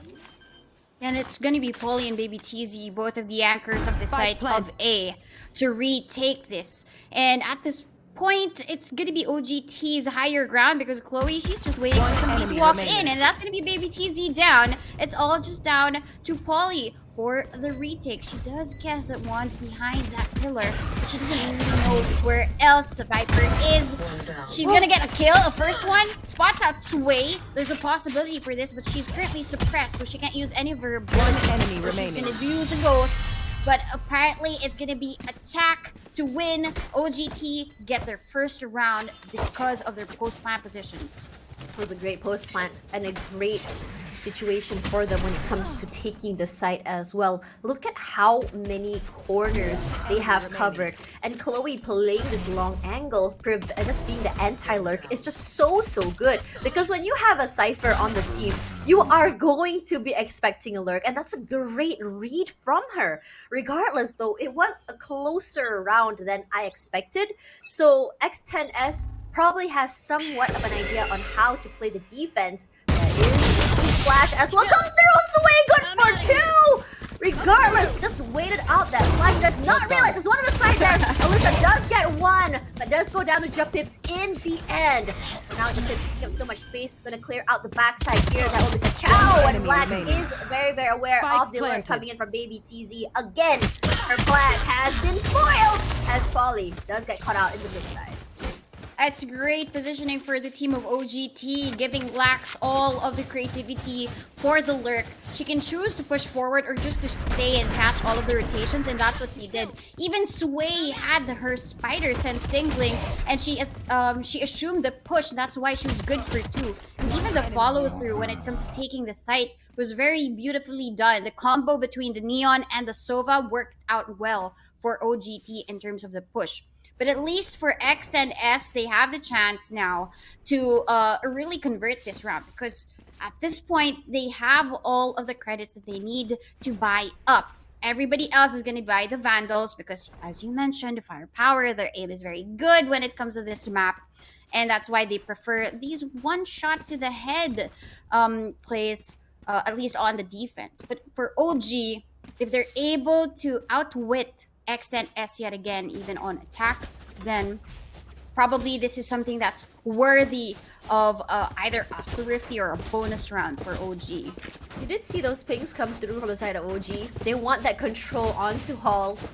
And in a lot of situations, I think me and Trix were talking about this, how I'm not a big fan of Cypher on this particular map. Just because that it feels like when you have other agents that can hold on to areas, just like say a chamber per se, it will give a lot more value. So if say we have a more aggressive sort of Cypher, where you are putting your cams in very, very aggressive angles to just catch them off guard, that would be great. Because for me personally, where the position of those trip is at the very back of halls, I don't think it can give value, because all it can do is kind of stop those kind of deep sort of pushes onto the backside toward archers. But I would rather the trip being in the middle so they don't have access to doors. Regardless, looks like we are going to be seeing 1, 2, 3 people come in through halls. Sway is very, very aware that there might be someone here. They already have access to doors. There is the cage there, but unfortunately it does show the bottom side there. Polly good for 1, not good for 2 regardless, but Japips does get 1. Sway as well as Kachao get 1 each. Sway already have her overdrive online, rushing out here through mid side. Takes a little bit of damage here as Muffin takes her down. Kachao playing a very dangerous corner here. Are they going to check the corners? Yes, they do, but it doesn't really matter what Kachao is good for 3. She was so quick, and given that adjustment as well, that was Kachao for her. Her repositioning to the door just gives X10S like asking where else could they be, because they already took down Sway, right? But Kachao moving forward was really unexpected, and as you mentioned, these unexpected plays are what wins you rounds here in Greece. And after that, they've already bought up the Vandals. They managed to pick up some of the guns, and XNS, they only have sheriffs to work with. And I think what you mentioned was quite correct when it comes down to using all of those tripwires, because that just allowed OG to come in the site. Like, they just welcomed them with open arms. Yeah, that cage as well was there to stop them, but we're not seeing the play or at least the shootout from the Cypher. There's no follow-up as Sway gets 1. Ginny gets Sway out of the way. Ginny gonna be repositioning herself. Really love how Sway is just waiting for that util, and to her, util is information. It's not something that I give space for. And for now, Lax playing the very, very cheeky corner here as Baby TZ. I don't think she spotted her out. Baby TZ might just get shot in the back here. Yes, she does, as Lax, she has not moved for that angle at all. And Kachao does find Ginny onto tunnels. They're gonna get a very, very easy plant here. They only have to worry about 2 more members. We do see Alyssa as well as the other member on the other side here. 1 area of archers already smoked out. They can't push through because of the decay. For now, Chloe just throwing that snake bite. Sorry, go ahead. 1 enemy Yeah, standing. I mean, what they don't know is Polly has actually managed to sneak up on them. That's why she gets 1 kill. But Kachao is going to be there for the instant trade. That was such a good... I just wanted to mention that Polly's positioning and her pushing out the smoke and managing to be a snake in that situation to get the kills. But yeah, I mean, that was just unfortunate for X10S, because number 1, Baby TZ didn't really catch Lax. And at this point, Kachao with the entry together with Japips just makes everything seem so good. They managed to get the spike down, and they're at 4-0. This is unexpected from XNS. This is their map pick. And honestly, when I was talking to Trix during VCT APAC, what you want to see from a Cypher is not only aggressive traps, but to play with the utils. You get so much value from it. Kachao! She's not scared of that at all! Catching Polly! Are you kidding me? What? This is my world? No, no, no. This is our world and you're living in it. Kachao gonna be brought back online from Chloe. They're gonna give back some space here as Japips does take a little bit of chip damage, but it doesn't really matter. Lax here, she has so much space, full control of halls. Gonna just easily spot out that tripwire. Flash does come out, not gonna get some value. Snake bite as well, as we are gonna see Chloe playing from the backside there. Baby TZ just clearing that out. They know 1 is there. Muffin good for 1. That'll be 2 Japips as Lax trying to see if they corner the backside. Genie, very aggressive angle, and Muffin does find back. Kachao and OG Sway get 2 each. And for now, Kachao 3K in the pocket as Chloe closes it down. Very clean win. A great recovery. Actually, Kachao fell down, but response for Neon to use that fast lane to give them cover and plant down the spike and revive Kachao, because Kachao is of high value. She might have gotten the first kill, but without the revive, she wouldn't get the second and the third. And that's why I think the teamwork is seen ever so better here in the map of Breeze. We mentioned that it's all about the creativity, and with this pick for OG, they picked attack first. Now they have all of their creativity in terms of the canvas. They're just painting colors all over X10S and leaving them no escape when it comes down to the post plant. It is still an attack-oriented map, so nice one though. The muffin gets two. Beautifully down done. mid. That's so much space. They do know they got the read here. As for now, they have the spike. We are gonna be seeing that Trailblazer as well catch one out. Recon comes out here as Jump Pips and Chloe gonna get that beautiful crossfire. Has each other's backs.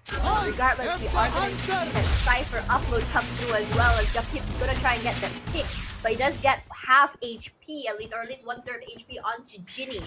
Polly here, playing through mid, does hear something, but she and the other members want to push through. This is a very aggressive sort of choke. They are going to break that Cypher camera.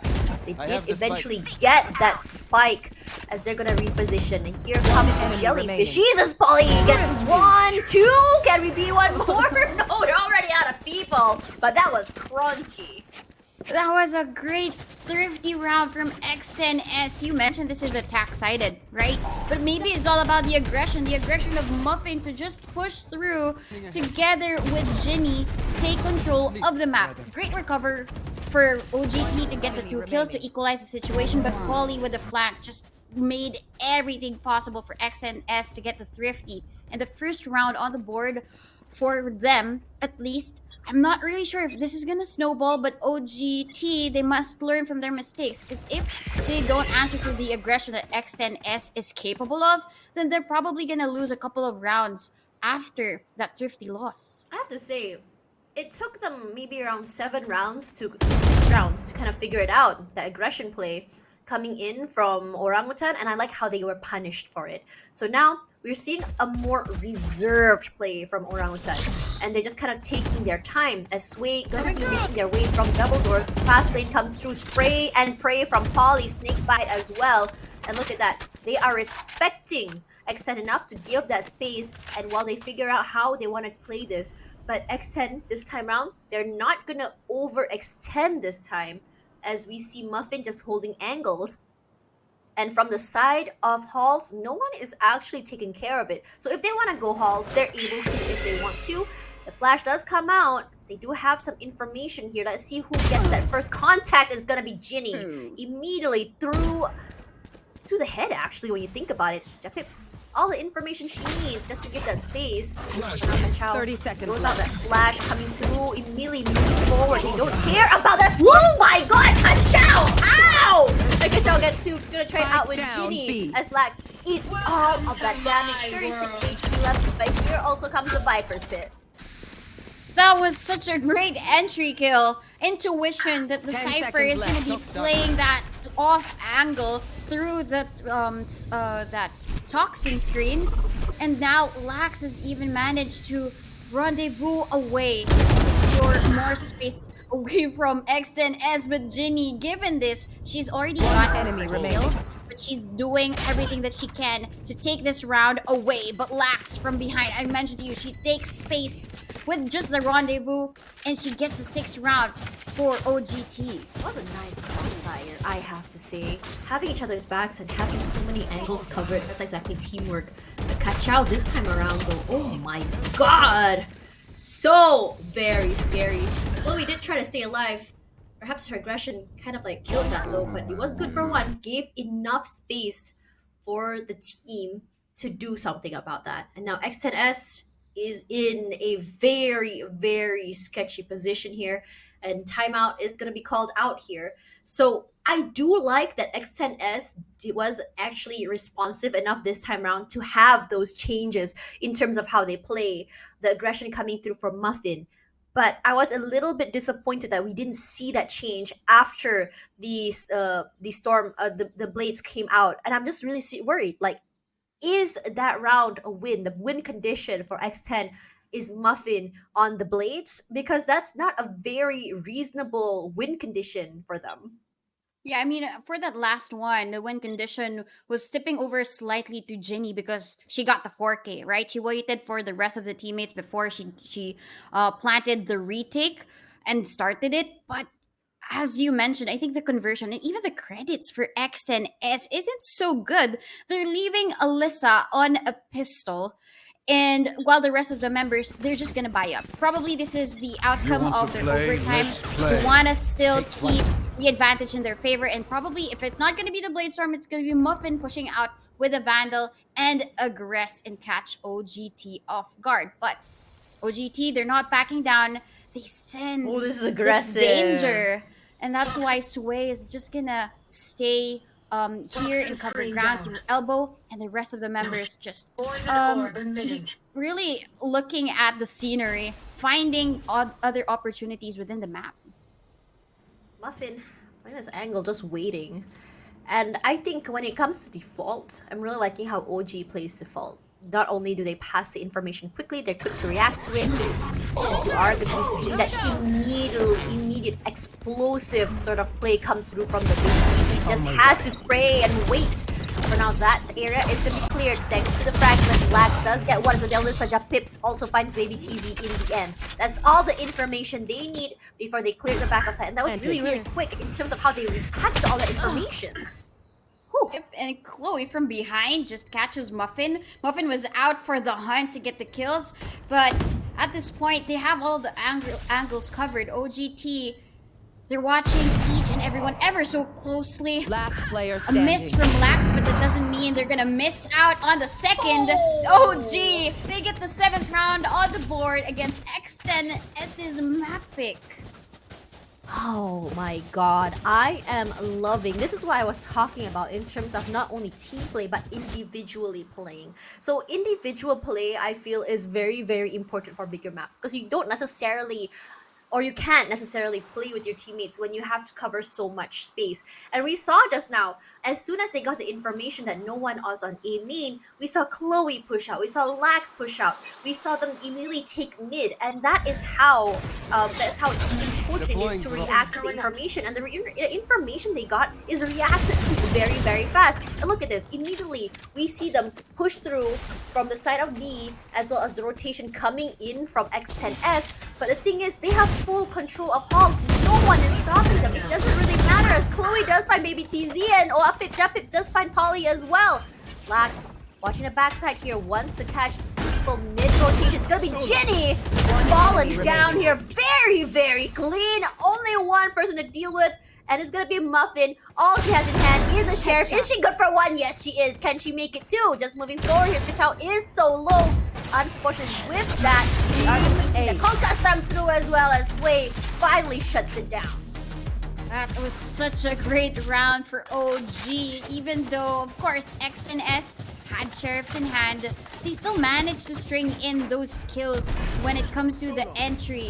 That combination between Chloe and as well as Pips to secure the site, plus the very fast reflexes of Sway to look behind and secure Muffin away, just to make sure the Muffin doesn't really destroy that much of their economy, right? And now the follow through, but Muffin this time has the operator. We know how good she is with this scoped weapon, and that's why she aggresses. This must be something that they will not expect, and that's why Sway down with the ult doesn't really get anything else, but Lax in response so quick with the kill. You see Jellyfish has come out. They have all the information they need, but for now, Lax, we know that she's very good at stopping those lurks, stopping those flanks. And for now, we see a quiet time come through from the side of OG. And this is where it gets pretty antsy, when you kind of deny that information from the side of X10S. You're not gonna give them any shred of information to work with, and suddenly X10S has been blind. And it feels that way throughout this entire map. Regardless, here comes Polly watching the double doors here. Doesn't get that information from that side because everyone is coming in from the opposite side of pillars, and that's honestly such a smart thing.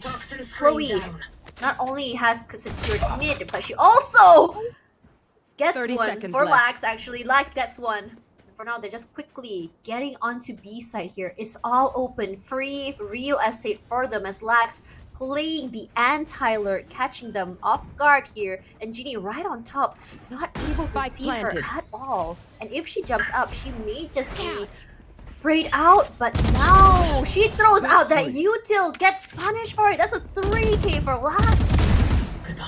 And catching them off guard is actually X10, S, Polly, and Baby TZ, who has already secured some parts of the site. Kachao is gonna ring around the enemy Rosie. remaining. She's gonna use the knife to get that kill, and even gets the second.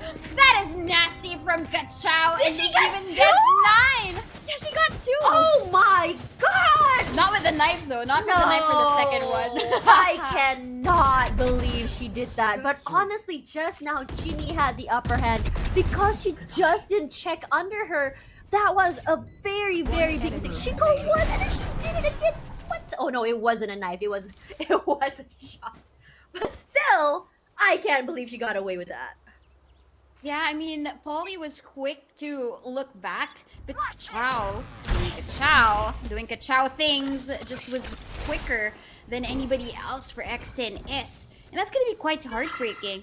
Ginny, however, she did try to get a lot of information using the guiding light, but she missed out on all of these opportunities because there are a lot of corners here in the map of Breeze. Even if you pop off the flash, does it mean that you have also comfortability when it comes to the lurks? And now again, with that null command, nothing else can be used here by Polly except for the gun that she used to get Kachao. But Kachao is going to be easily revived here. The spike is open, but Chloe says, "This is my playground." She takes down Muffin. Jiggle coming in from them. Both of them gonna win. I don't know about that, but OG is in trouble right now. Not quite. They do lose 1, but Jump Tips does get 1 kill with the util and Sway. Gonna just close that out here as we move on to a 10-1. Last round in the half. Well, how the turntables. I mean, this is what?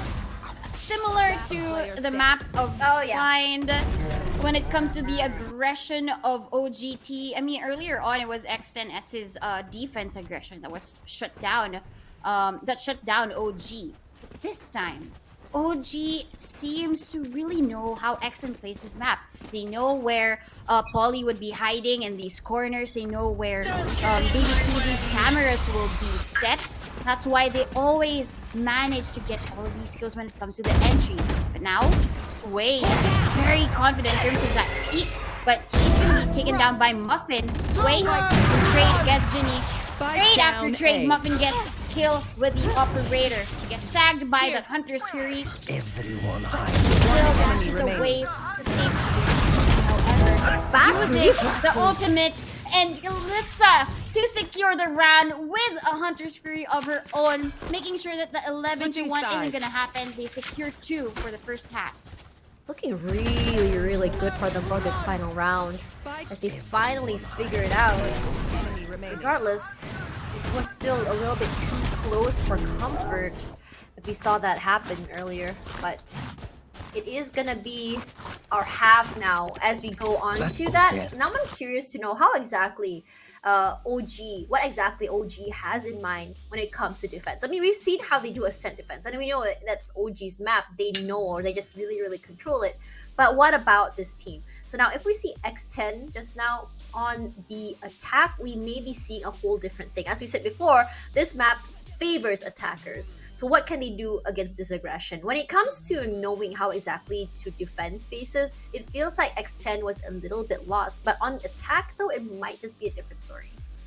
Yeah, I mean, them getting lost in the map sometimes does have an advantage because when it comes down to the pushes, I can already imagine how Ginny and Muffin will take control of mid just by using the guiding light and the sheer firepower that Muffin has in her pocket. But at this point, OG, what they need to really just take control of is the ground that they're standing on, because they're now on the defense. They can sit comfortably, wait for all of the utilities to come in, and then probably get all of the timings when it comes to the frags. But it's not just that easy. When it comes to the aggression of X and S, we all know them to be very, very feisty on attack. So it's more about, number one, making sure that they're patient. not to really lose all of those duels in these very sticky situations. Sometimes if you stick out your neck and then you get killed, that's going to be quite tricky and hard to redeem yourselves from.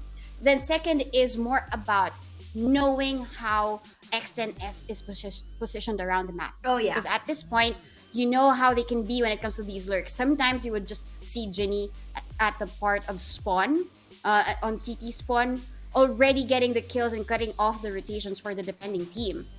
So they have to be wary about those two in order to get the round for the defense. But at least for X10S, we all know them to be very creative when it comes to the attack. It's just that, are they motivated enough to probably get another comeback and play for overtime yet again in map number 2? I think we might be seeing on how they want to do it. But honestly, in terms of how they played defense earlier, they gave so much space to Orangutan.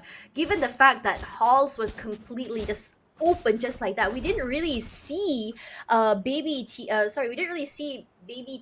actually play with her around her utilities at all. She was kind of like stretched thin, I feel, where she had to rotate left and right. And it gave them not only so much space, we do see that there was a cage on doors earlier for them, but because no one was playing around there, they just kind of pushed through. They're like, okay, we pushed through, no one was waiting for us, doesn't really matter. For now, Japip's gonna get that hard information as her recon does get destroyed, as Sway gonna get that trade. That is a trade for a Viper.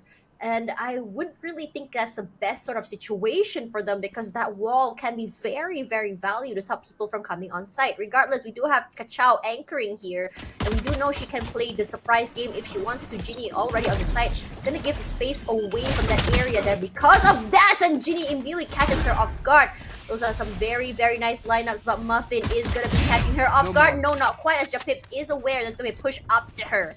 There is another 3 more people from X10 to worry about. 3-on-3 situation. Where's Recon? On Recon, flashes 2 as well. So Lissa gonna try and get the chip damage through. Not enough to bring down the pips, but it's gonna be Baby TZ with a 2K. And Chloe gonna try and band-aid the situation. 1-on-1, Chloe and Baby TZ. She does get that there. Immediately finds her in the end. Was not aware that Chloe had pushed up that hard. Great recovery for OG. I mean, those that were staying on site just fell down to the aggression of X10S. But immediately, OG has an answer to the situation. It was Peeps' very calm situation at the very back of the site. She waited for the rest of the teammates. She really prepped up that recon bolt as well. And she managed to get her second against Alyssa. Baby TZ, however, gets 2. At this point, Chloe knew how Baby TZ would play the situation. She already used that cage. But then, okay, I might have already got this to have, so you wouldn't really know. That's why you're gonna push up. That was just very genius for Chloe. I would have to agree with you. Yeah, honestly, they already had that similar situation on Ascent. It's just about reading it if they're gonna do it again.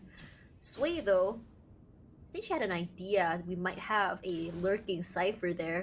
Getting that. Ooh, didn't find a Cypher, but found a Muffin instead. Does take a lot of damage though. Immediately gonna reposition herself here, putting herself in out of harm's way. Ollie, just waiting to smoke out here. We do see that anti-lurk trap there as Sway. That was a very fast reposition as Baby TZ is so very low. Immediately Chloe gets one as well. Lax as well as Chloe with 2K in her pocket. That's the value of having a Viper on your team for an anchor. You see how she's playing with that utility. It's just that she puts the wall up, wall down, wall up. Whenever you need to be able to get the information, wall down. And you never really know when exactly the wall is going to be going down. And they use that to her advantage. Yeah, I mean, this was X10S's force buy. They forced bought all of the Spectres, but it didn't really convert to a win. This was their last chance to get the momentum up and running, and they're left with what? A Bulldog, a Sheriff, a Marshal for Baby TZ. But I'm not really sure if this is gonna be enough, because OG, they're already on match point. If X10S doesn't make this work for them, then this is a map that's OG's already. Kachao is pushed up for 90 HP. She does a lot of damage. But Alyssa is not scared. She even sees Chloe. Chloe is out for the hunt, getting the 3K. And this is a fast response from OG. That was so nasty from Alyssa. One enemy Band-aid, remaining. just that. It's 4K. Give her the ace. She stays, but not quite. One enemy remaining. Finds Kachao. Finds Chloe. 1-on-1. Who is faster here? Whiffs that unfortunately one bullet left. Not quite able to do anything, but Headhunter is there to save the day. What's her Headhunter? What's a Headhunter? Sorry, it was her classic. I mean, that was a great intent for Lax to just push forward and catch him off guard, but we all know how Baby TZ is with the Marshall. She's very fast, she's very quick, and it's not just body shots that she gets. Those are headshots. Even if Chloe just equalizes the situation, spraying down people in mid, if it's Baby TZ left, it's gonna be a win on the line and a win in favor of Baby TZ. Look at that fast reaction. It's not over just yet. Too. I have to say, great use of the Marshall. But for now, X10, I'm hoping that is enough to kind of give them the momentum to bring it up to an overtime. I guess second overtime of the night, but when you're 3 and 12, it's a very, very scary situation because no mistakes are allowed to be made. Regardless, X10 taking their time this time. They want to do the same thing, emulating it. They got some success there. It's probably gonna be throwing out that Viper wall. Even though that Viper wall is gonna be isolating archers as well as tunnel, there is 2 people already on the site, and immediately those sprays come through. Beautifully done from Chloe as well as Lax. Doesn't really matter though, because they are just ready to spray, and Jump Pips catches them off guard, and it's 13-3 in the favor of Orangutan. Creative use of utilities win them this game. Gosh, what is that round from OG? They might have lost one, but the redemption round for both Lax and as well as the Viper. Imagine having 2 anchors in one site. It's basically impenetrable. And the way that Chloe just repositioned and used that gap of the cyber cage to make sure that nobody comes through that cage was just stellar. And Lax was there also to save the day, to spray and pray with her to make sure nobody comes in. The gate is closed and we secure 13. Great performance for OGT. I have to say, I have never seen anyone abuse the enemy's cypher cage before. This is a first. And I have to say, if I could nominate the most 300 IQ player so far, it has to be Chloe. 100%. She just really knows how to play sneaky and catch people off guard. And in that situation as well, because of how she uses the utils for Viper, it really gave her team so much space. And if you see like now, her KDA is a whopping 4.2. That is insane. With 19 kills in her pocket and 2 AA combat score, it really shows her value as not only a control in the game, but just her sharpshooting in general. Because of the utilities from Viper, she plays with it. She knows there's a decay coming in. She knows that it also eats the HP. It does provide some chip damage. What she does, swing out, get those sprays. And sometimes that's all you need. Precise gunplay is great, is good when you get those headshots, but if you know how to kind of like mix that with those utilities, it can actually just see the conversion come through, especially in the numbers. If you look at that in terms of this as well, 13-3, OG damage is a lot higher in terms of frag wins and objective wins, but look at that headshot percentage. Yes, X10S works. This is what I was talking about in terms of their firepower, why they prefer this map. But does it really matter though if you are going down to utils as well as stray bullets? I mean, it all boils down to the creativity. I think from the very beginning, it's how creative you are in the map of Breeze. This is your oyster, this is your canvas. And I think there were just a lot of splatters of not just paint, but also blood all over the floor because of how great OGT responded. Yes, headshot percentage must have been higher for the team of X10S, but it's also the wits of OGT that won them every round and got them the round every single time. It was Lax's lurks and as well as Kachao's sheer way of getting in towards the sites and making sure that the entries are possible. Muffin though did aggress over and Pauly secures the round for them, but getting 3 against the 13 of OGT is just not enough. I have to say that having Lax as not only a lurking chamber, but also as an anti-flank has just been so good. It gave them so much value because when you have a Cypher, you can kind of already figure out what will be happening. And in a lot of situations, we kind of expect to see a Cypher play a little bit more aggressive here. I was kind of hoping to see maybe TZ play mid, have those aggressive camera angles, maybe toward pillar or maybe toward the entrance of sites.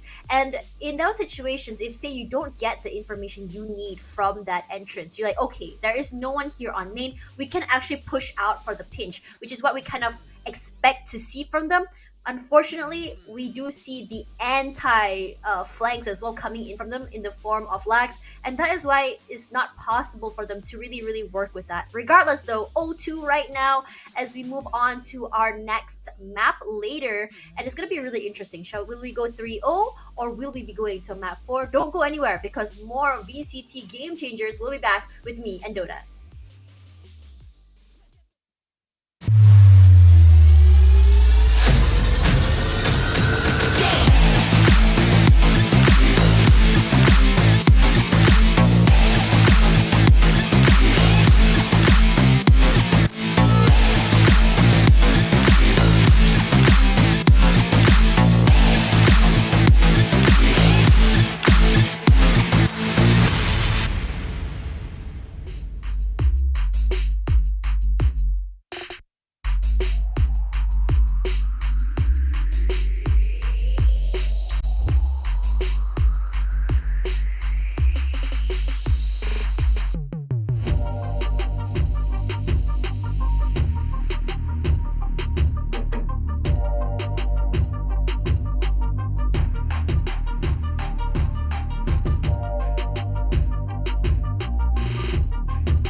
wanna get it crunk in the club, crunk in the club, with a crunk in the club, crunk in the club, crunk in the club, crunk in the club, with a get it crunk with a couple hundred thugs. Crunk in the club, crunk in the club, with a crunk in the club, crunk in the club, crunk in the club, crunk in the club, with a get it crunk with a couple hundred thugs.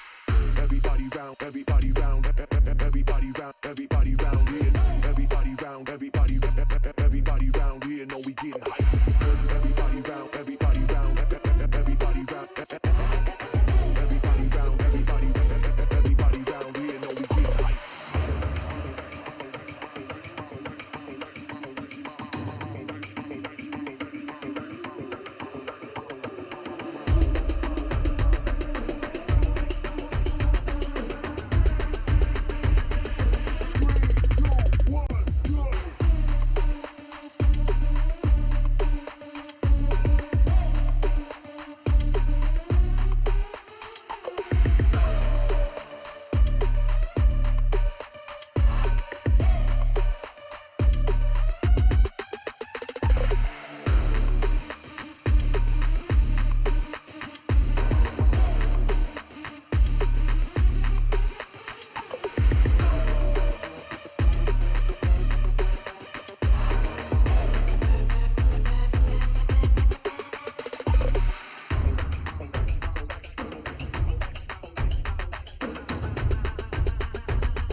We wanna get it crunk in the club, crunk in the club, with a crunk in the club, crunk in the club, crunk in the club, crunk in the club, with a get it crunk with a couple hundred thugs.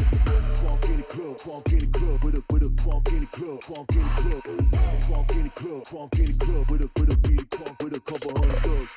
Everybody round, everybody round, everybody round, everybody round here. Everybody round, everybody round here. Know we getting hype. Everybody round, everybody round, everybody round, everybody round, everybody round here. Know we getting hype. Coming off the bench now. Waiting for this moment, swinging for the fence now. Coming off the bench now. Gotta get up, cause we about to get down. Coming off the bench now. Waiting for this moment, swinging for the fence now. Coming off the bench now. Gotta get up, cause we about to get down.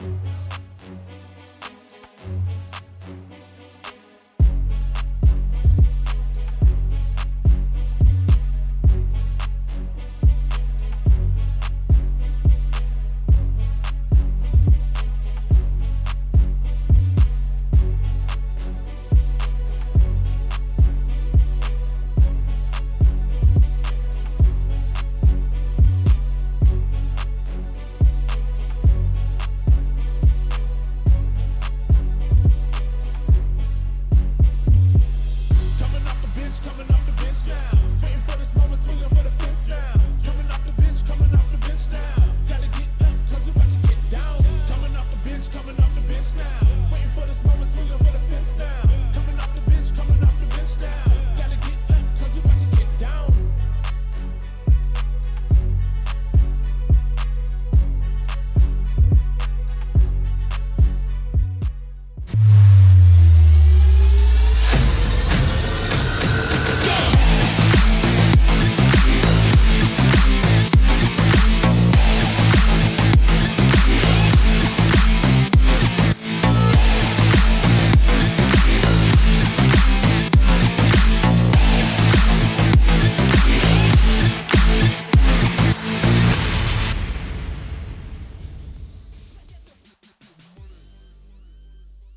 Everything was a breeze. Wink, wink. For OGT and map number 2, they got a 13-3. But let's see what happens here in VCT Game Changers APAC Series Open Overtime. We're down to 3 more maps if OGT is gonna give it to X10. Sapphire, what do you think about the happenings earlier in the 2 maps? Okay, so now when we talk about X10, for a long time their firepower felt that it was uncontested. As we moved on to Icebox, we've seen Orangutan's performance on this map. It felt like every single time they compete on this map, they learn so much from it. But this is their first time actually playing with Chloe on this map, I believe. Not too sure about last week, but this is gonna be super impressive because for Icebox, it's still quite a large map when you think about it.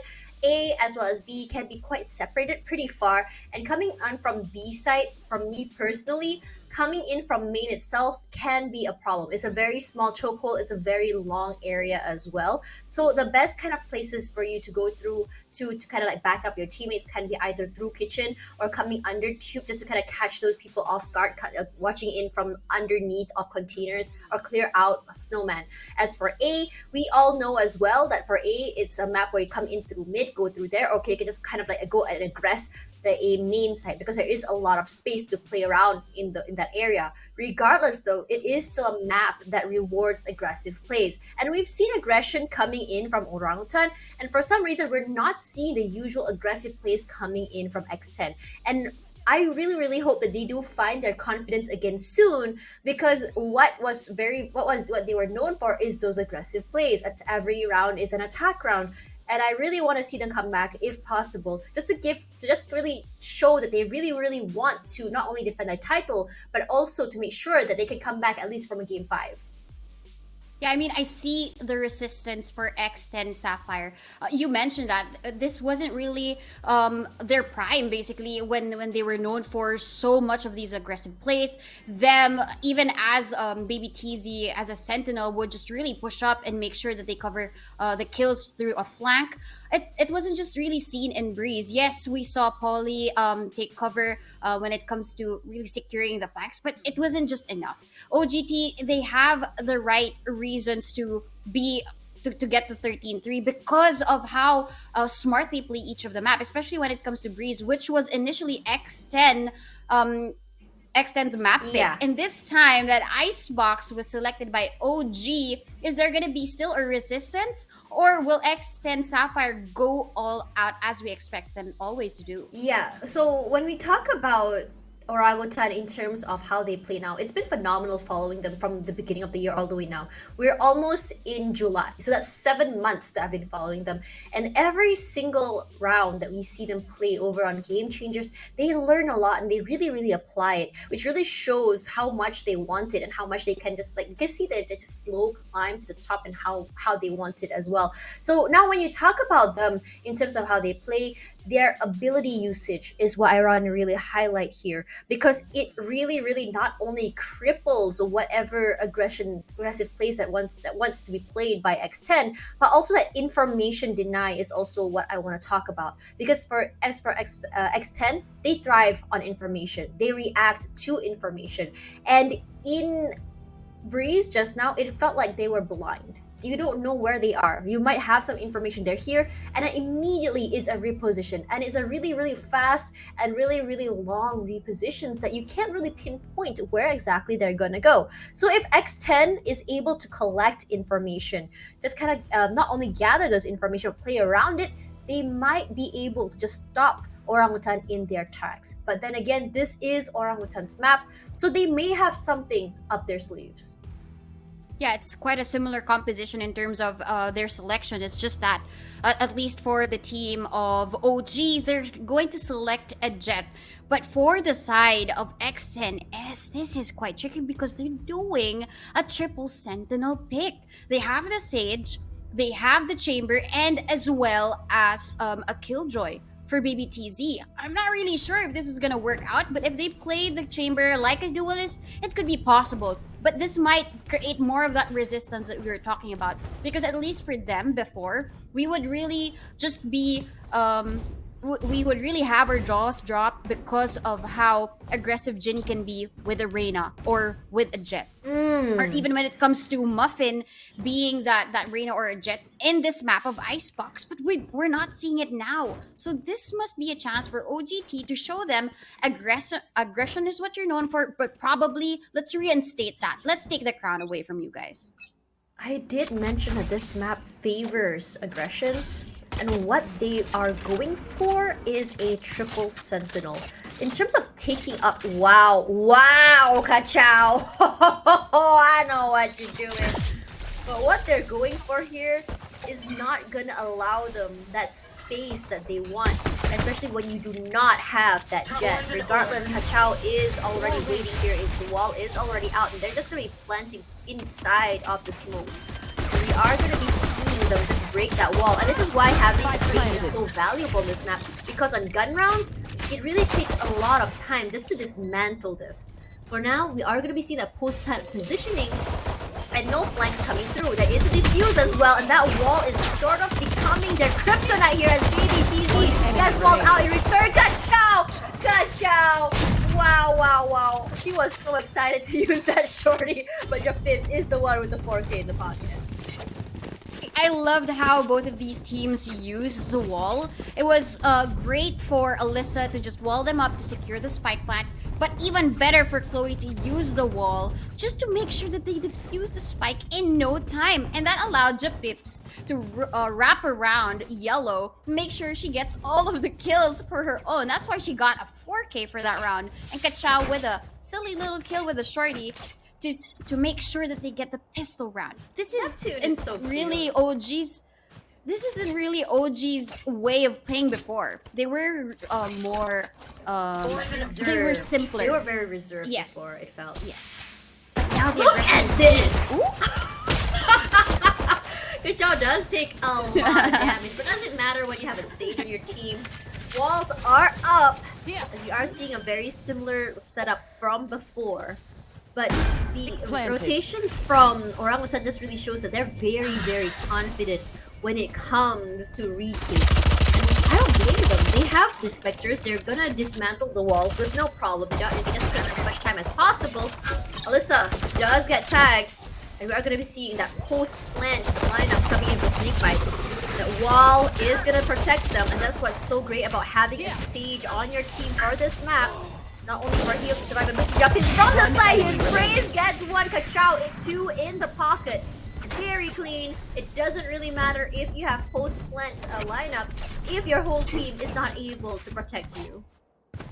Definitely. I mean, when it comes to the utilities, I really loved Polly just throwing in that snake bite and then Ginny trying to secure the kills with shock bolt. Right? But that wasn't enough because at that point, OG knew when and how they would play the cards right. They would just really play back when it gets a little bit, when the damage already is kicking in. And then they just go back and defuse the spike. And this is where OG has been winning all of these rounds. They know how to play the timing when it comes to the spike defuse. And when it comes down to really pushing through with their decision. They're being very decisive. And that's what I love about OG in this defense. Ooh, Muffin does get swayed, and that's the op. You don't have to worry about that anymore. I'm really liking how they're just adjusting the way they play. 2 hits onto B didn't really work, so now we just kind of get those picks. This time, they actually punished Sway for the aggression. Recon Bolt will find Muffin in the end, as Lax will be the one on the operator this time. Regardless, though, I don't know if they're where they are! And they immediately take her out, and under tube. They already are not gonna be able to take mid just because of those smokes. For now, Recon Bolt just gets some information, not finding anything, and now they already have the hunches that it's going to be B where they want to hit. Slow rotations coming in. We're not seeing that quick rotations, at least from the side of Chloe, those Japips, and leaving only Ka-chow to anchor. They're very, very confident in her, and she does have those toxins. So if they were to walk inside to plant, all she has to do is just spray, but the Recon Bolt is not going to get the information, but they do hear that orb being taken. At this point, Ka-chow wants to play this very aggressive with the use of the shock bolt and the viper, the snake bite. That's gonna at least buy them some time, but that's not gonna be enough because there's still 8 seconds for them to plant the spike. The Recon Bolt is thrown in, and Ka-chow manages to make sure that the spike isn't gonna be planted, and just by playing time, they secure the third. Are you They might kidding not have me? the best weapons, Are you but kidding they have me? the time. My gosh, OG. Chloe! She was just like, what, Ghost? I'm good for one. I mean, that was great performance for Muffin to get the first 2 kills. It was good. But at this They point, played too slow though. They needed to they Yeah. really needed to just pick up the pace at that point. You already got 2 picks. You can aggress. And that's where I'm just questioning X10. Where is that confidence? And it's being taken slowly by Kachao here, who's really making sure nobody passes through my sight.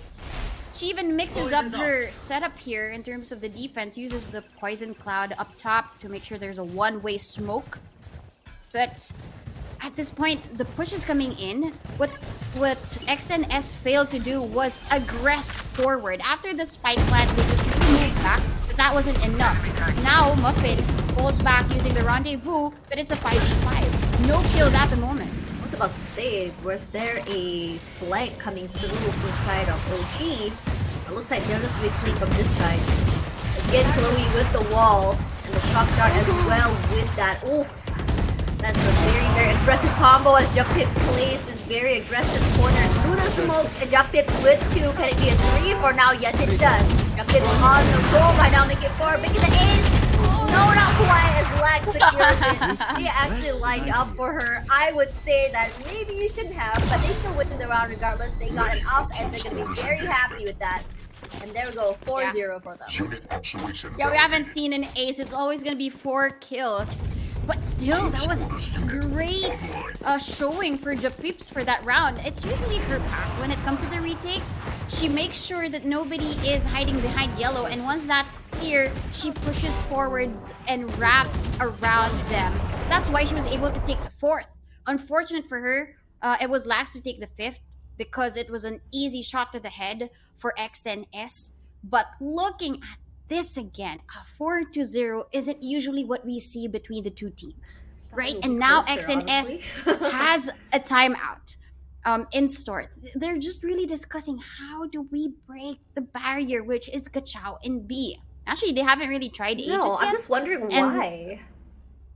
Yeah, definitely. I think as long as Kachao is alive and kicking and she still has the utilities, it's still a winnable situation for them when they retake B. I think their idea is that maybe what they think is, okay, we have Chloe on A, she might have a wall there, perhaps, I'm not too sure. Or maybe they thought it's only Kachao on site, it's only one person we have to deal with. Regardless, it is one person to deal with. Kachao being able to utilize her abilities not only to get the decay as well as those chip damage, but the point is she's able to utilize it to kind of separate them, each player from X10 from their teammates. Allowing her that pick potential is what makes her so scary on B side. For now, I'm just wondering what they are planning on doing, but we are seeing this different sort of setup here, as I think they are going to be going to A. They're just trying to get some information first, as we see a more toward E side sort of like stat coming in from the side of OG. They probably have some ideas that they might be hitting there, but they're just taking their time. So we did see this happen earlier, where Muffin was able to take Lax out of the way as well as Sway, and I think in that situation they can aggress. Yep, but Sway immediately. I mean, that was a long trade, but still, Eliza's down, no healer, no wall for them to use during the plant, and that's gonna be quite scary. Even Japips is gonna use the Hunter's Fury to try and figure out where they currently are, but what they don't know is that they've already slithered forward here in the site. She's gonna hear the spike line, and that's why timing for her to get the peek. Chloe even gets the second, but from afar, Muffin is quicker to get the kill. Now it's a 3v2. Jimmy and Muffin all alone, but they haven't really planted the story just yet. Left. It's gonna be a bit hard just to get the spike, given on what the crossfire coming through from 2 players here. Ginny caught out by Sway, and now it's only Muffin left alive. And wherever she turns, there's gonna be one Orangutan member just waiting here. Sway, she's gonna wait for that peek, and she gets it. There's a 3k for her. Very, very clean. They're not still able to do that, and I think if say that Muffin does get a pick, I would really love to see this explosive sort of fast coming onto the site, coming in from X10. Because they're taking it slow, it allows Orangutan to get onto site, prepare for the retakes, and in that situation, it's gonna be very, very hard to deal with. What I also noticed is Muffin gets the first kills, but OG follows through every single time. You the want to patience play? that they Let's make play. every single round is is just very good, showing that OG is really strong on the defense. Sway now with the operator is such a bigger threat. But even if Muffin has this tour de force and she intends to get the first kill yet again, the rest of the members of OG, they're just waiting here, making sure two anchors of the site, Lax plus Chloe, is gonna hold the ground for them, while the rest of the members have already just rotated. Japeeps is gonna help them out in such a way. But as you mentioned, X10 S, they're playing this too slow, which is good, but it might be too slow. Trade there. 2 for 1. Walls are up here. Doesn't really matter when Japeeps has so much space, but Muffin was raiding in the backside there. Does get one in return. Are seeing the lockdown as well come through from Baby TZ, but she is so very low. But for now, Kachao does good one. There is a revive coming on to her Ginny as well for her Sova. They can play for the first plant here if they want to. TZ 5 HP as Kachao ends her 2-on-2, but there is gonna be the Viper's Pit coming through. For now, here comes the Hunter's Fury as well as Alyssa does find Sway, gets Kachao as well. Great thrifty coming in from X10. This is what we want to see from X10S. Not only the thrifty round, but also them being decisive when it comes to the pushes. Because if not for Baby TZ's first kill on there towards the site, and even Muffin securing the kill while Alyssa was planting the spike, then it could have been another round for OG. But X10S, they make these decisions quicker now, which is good. Even the revive was shown for Ginny because they need all that they can get. Even use the Hunter's Fury for the post-pat, which got them their first round. This time they're going back to B. I'm not really sure because Kachao just really won't move a muscle. B is her playground. It is her playground. It's her home as well, as Sway had to reposition because of those walls here. One peek is all they need. But this is what I'm curious to know. Why is mid not even tried at all to be taken by X10? Or maybe even kitchen, as Muffin will be the one to open it up. Sway's op is free for the taking here as they immediately run onto the site.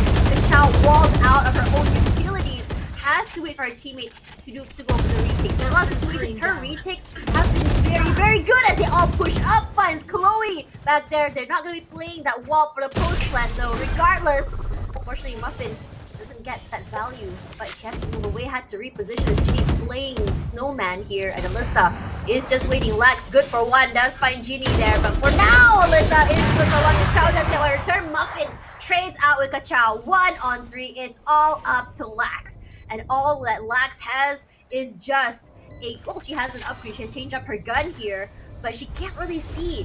There's a wall there. There's 3 other members from different angles watching with the crossfire. And I think the best way to move forward is to try at least get a pick or perhaps just save up her gun for the next round. Regardless, she is still checking. Not good for anyone, as everyone will just be retreating her for now. And another round goes to X10.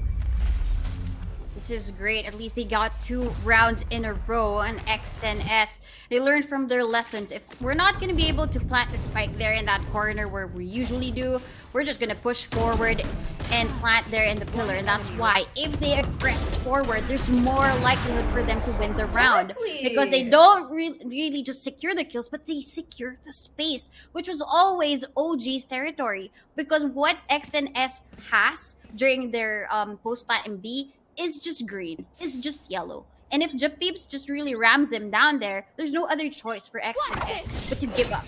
And that at this point, it's going to be another aggression for Sway. Silence. Will be punished though by Ginny. She's ready for that. That was honestly so good, as Kachao as well picked up this aggression coming in from X10, what they're known for, and perhaps they are back and online. For now, Polly, just take your time here as Lax not able to get that first contact. Unfortunately, that gun diff is a little bit too much for them. Muffin just waiting here in the backside. If anyone were to push out, no one here as Chloe playing this aggressive angle. She might be good for 1. Yes, she is. She be good for 2. Not quite as Alyssa takes her down. The pips from the backside. All up to her. She can play aggressive. Walls are up as well. Takes some damage. Plays Ringer on the Rosie. There are 2 members waiting for her. She does get Polly. Misses that. But Ginny seals the deal. Takes round 8. 5-3. And X10S back online. This is the start of the momentum, the start of the fire of X10S. They've moved slow but carefully this time, making sure that they really cover all of the angles, making sure that no member from OG is gonna be still alive when we plant the spike. And this is the difference now of X10S in the first 5 rounds. They cover ground, they make sure to take the space, and leave nothing to OG.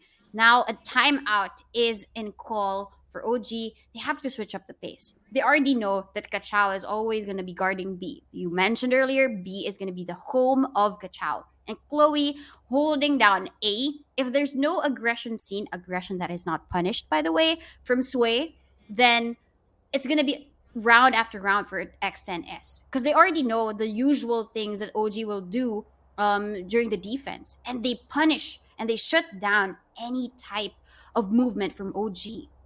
Yeah, I have to say that this timeout is also really good for them because while they did lose on an eco, but it's also good to remember just the way that they're playing. Now, the first round where they played aggressive was mostly the fact that they just changed up the plays. They played aggressive, and then that confidence came through as they go into an eco. That gives them a lot of space and a lot of opportunities here. But now that we're back on the equalizer, I'm still hoping that X10S will be able to still continue playing this aggressive sort of plays. They already have an idea, or at least a read on how at least Orangutan plays, but Orangutan is a team that will always change up the pace. Look at that. Look how the walls are being set up now from the side of Kachao. And this is where they want to go default. They actually left the spike all the way in the backside. And we are seeing that we have Japips watching mid-side here instead of having Sway and Lex play mid-side underneath the tube. This change-ups is enough to just really catch them off guard, but we do hear the sound of an op here. And because of that sound, they're just a little bit turned off by mid-side. Immediately you see the smoke come out there underneath tunnel, just so that they can kind of like go through kitchen if they want to. But Poly's toxins are already going down here. They can't really hold on to that angle for a while now as they reposition, but honestly it's enough. And that recon gonna give them all the information they need as we see a slow rotation coming in from Orangutan, just waiting to retake. We are hearing the recon dart come through as well. It does get destroyed, but it gives them all the information they need. Relax, good for 1, good for 2, before teleporting away. Kachao gets taken down. Not a great situation for them. Not enough toxins, not enough walls just to kind of hide the information for them as Muffin takes Japips. And not only are their walls taken out, their eyes are taken out as well. Now the big risk for Lax to push forward through Smoke and Sway to finish out the round. That was quite unexpected. Usually that's Kachao, and because Kachao was already dead, oh no, they're not gonna do it anymore, no. But Lax is there, timing for her to push out that Viper Spit. The confidence for her. She saw the silhouette of both of the members. She did not only get the first 2 kills, but she secured the round for OG. Holy, I have to say, I really thought that round was in the bag for S10. Just the fact that they had no recon, no Viper walls, and they already had the Viper's pit set up. But I have to say that unpredictable or just aggressive play that they were not expecting, because you don't expect the unexpected, Orangutan took full advantage of it. And we also got a revive as well onto Japips just to kind of equalize their economy from Chloe, and that's why she has actually been farming those orbs. We actually did notice her earlier. Regardless, Ginny now, you do hear the slow orbs come through as Sway ate some damage there from that, but she does get a pick. It's going to be Sway out of the way, but I think that's going to be worth enough for them. Chloe, she loves playing these aggressive angles here. She gets 1, gets 2, not quite as maybe Tuzi will be the one taking her down. No Sage Wall to kind of help them in the post plan, but it doesn't really matter. Now all they have to worry about is 2 members of Orangutan in the post plan as Lex just waiting here. They did not realize that Kachao was playing the back of side. Beautiful crossfire as they take care of 2 different angles, back of side as well as main. There are still 2 people to worry about there, but there is Kachao's smokes just to kind of hinder the information. You do see the post plants coming in from the nano swarms as well. Now that's out of the way. There is still 1 more to worry about. Muffin just trying to pop some hits. Yes, Baby TZ does pick up 1. They do hear the pop or the beeping sound here. They have to push up. And now this for 1. Yes, it is as Baby TZ secures the round. This aggressive Baby TZ is what I want to see. Yeah, great discipline for Baby TZ as well. She did not panic at all when her swarm, her nano swarm was destroyed. She just really wanted to secure the round for the team. And if she did aggressively push up, she could have been punished there by Lax. But no, she just waited. She made sure that, okay, you can get it to half, but that's all that you get. I still get the win. And as you mentioned, Baby TZ's aggression is just signs of life for X10S on this attack. Not necessarily though, but Lax wants to get this orb so that she has the tour de force ready. Sweet, once again, she does get that op kill onto Muffin. It is good enough. There is the revive coming in from Alyssa as well. Muffin back in the game. They are going to be seeing that lockdown coming in from Killjoy. Wants to give the space, they are going to have to give it. But retake-wise, though, I don't think it's been an issue from Orangutan. There is 1 player detained, and that's going to be Sway. But it doesn't really matter because her teammates are close by. There is going to be 1 taken out by Chloe. For now, that wall is going to prevent that shot from the top side here. Unfortunately, Muffin whiffs that shot. Gonna push through here as Polly does get Chloe. She's so low. Flax and Pips 1 each in the pocket. You don't realize there's 1 person on the no, not beautiful. Flank and jump Pips as well. Beautifully played from them. It looks so good in the start from X10, but OG's retakes were just better. Yeah, and this is what I was talking about. Like OG, when they do the retakes, they're like a SWAT team. They look at all of the corridors, which X10S could probably be holding, and they pre-fire every time. And when they pre-fire, they get all of the kills. And Chloe here, so brave for her to push out. Yes, Polly was able to take her down, but Japips was so quick to get these trades for the team. And even them closing in is Kachao from behind, which I think OG doesn't really necessarily do the flanks all the time. I have That's a question why for they did you. not accept You want to it. play? Let's play. So my question is it Kachao's playground or Japip's playground, honestly, by this point? I mean, A is her playground, basically. Japips always knows where X10S is gonna play. It's as if she's really covered a lot of the scrims against X10S, and then also studied how they would play. Because Japips always has to get the multi-kills for the team when it comes to the retakes. That's what I noticed about Japips. Oh, both of them missed it. Okay, that was just a warning shot from both of them. Just a little bit, but Chloe wasn't playing though as she finds Alyssa, but Polly gonna take her out of the way. We are seeing the Hunter's Fury come out here as Lang takes out Baby TZ. Polly sprays out there, not able to reach the mark, and we are seeing a counter of Hunter's Fury from the side there as Japips gets one and Lax as well onto Muffin. Honestly, 2 players is enough to steamroll the entire side at this point, and Lax good for 3. Honestly, it was all just Japips and Lax at that point. So great from Lax. I mean, as a chamber, you would expect, okay, if I sense danger, I would rendezvous away. But I think it's the different side of Lax this time. She pushes forward every time, and that flick from right to left just to secure the kill against X10S. Lax is really stepping up for the team. Honestly, Orangutan, their defense, regardless of map, has been phenomenal. I think they have, when it comes to using utilities on defense, they have the right idea how to use it, how to rotate, how to hold. And I think that's what makes Orangutan such a great team. And now for attack as well, we saw it happen on the side of, I think we really saw that steamroll happen from Breeze. Now coming back to this map in particular, we saw the aggression coming through from Orangutan, and I'm really hoping we keep seeing that on the attack side as well. But my curiosity is, we didn't really see any mid plays, any mid pushes, even to Kitchen.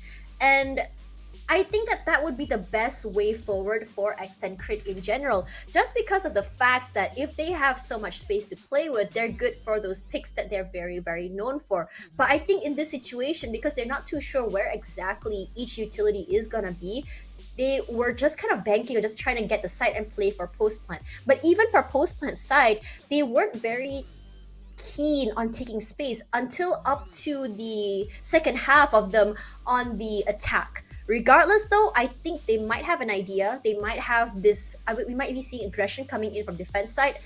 We have seen life of it, especially from Baby TZ, coming in from even Muffin. So perhaps this may just be different because some teams, they tend to just kind of like wake up or reset in the half.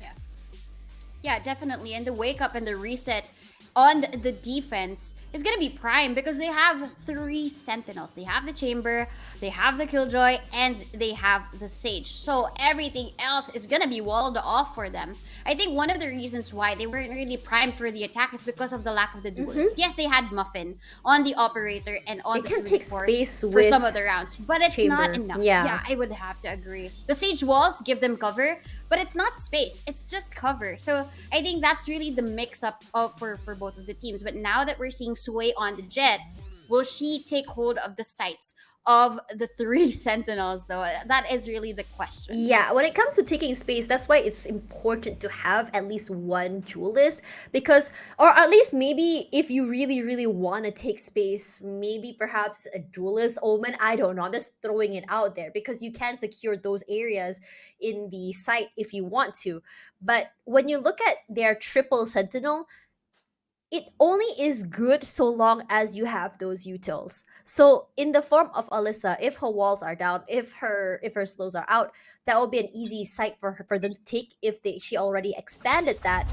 But at the same time, one thing about sentinels is that if you're out of utils, you suddenly lose this how do I say, this usefulness that you have because you do rely on utils. Baby TZ though will be the one taking a lot of damage, but she does put a lot of chip damage onto the players of Orangutan, so it doesn't really matter as Polly swings out at Chloe and OG Sway. That's one each. Oh my god, I have never seen this plant or this wall Spike before, and planted. I am loving this. One enemy and remaining. This mid play is honestly what I was hoping to see from X10 Sapphire, and it's gonna be really hard as you are not able to really cover those usual angles. That's a very sneaky angle. My god. Yeah, who would have thought that they would just go through mid, through orange, and plant the spike that way? It's not commonly done as a strat. And that's why X10, all of their eyes were on the main entrances, not through mid. Even if Baby TZ called for it, there was a wall blocking blocking Polly already, and she was already down.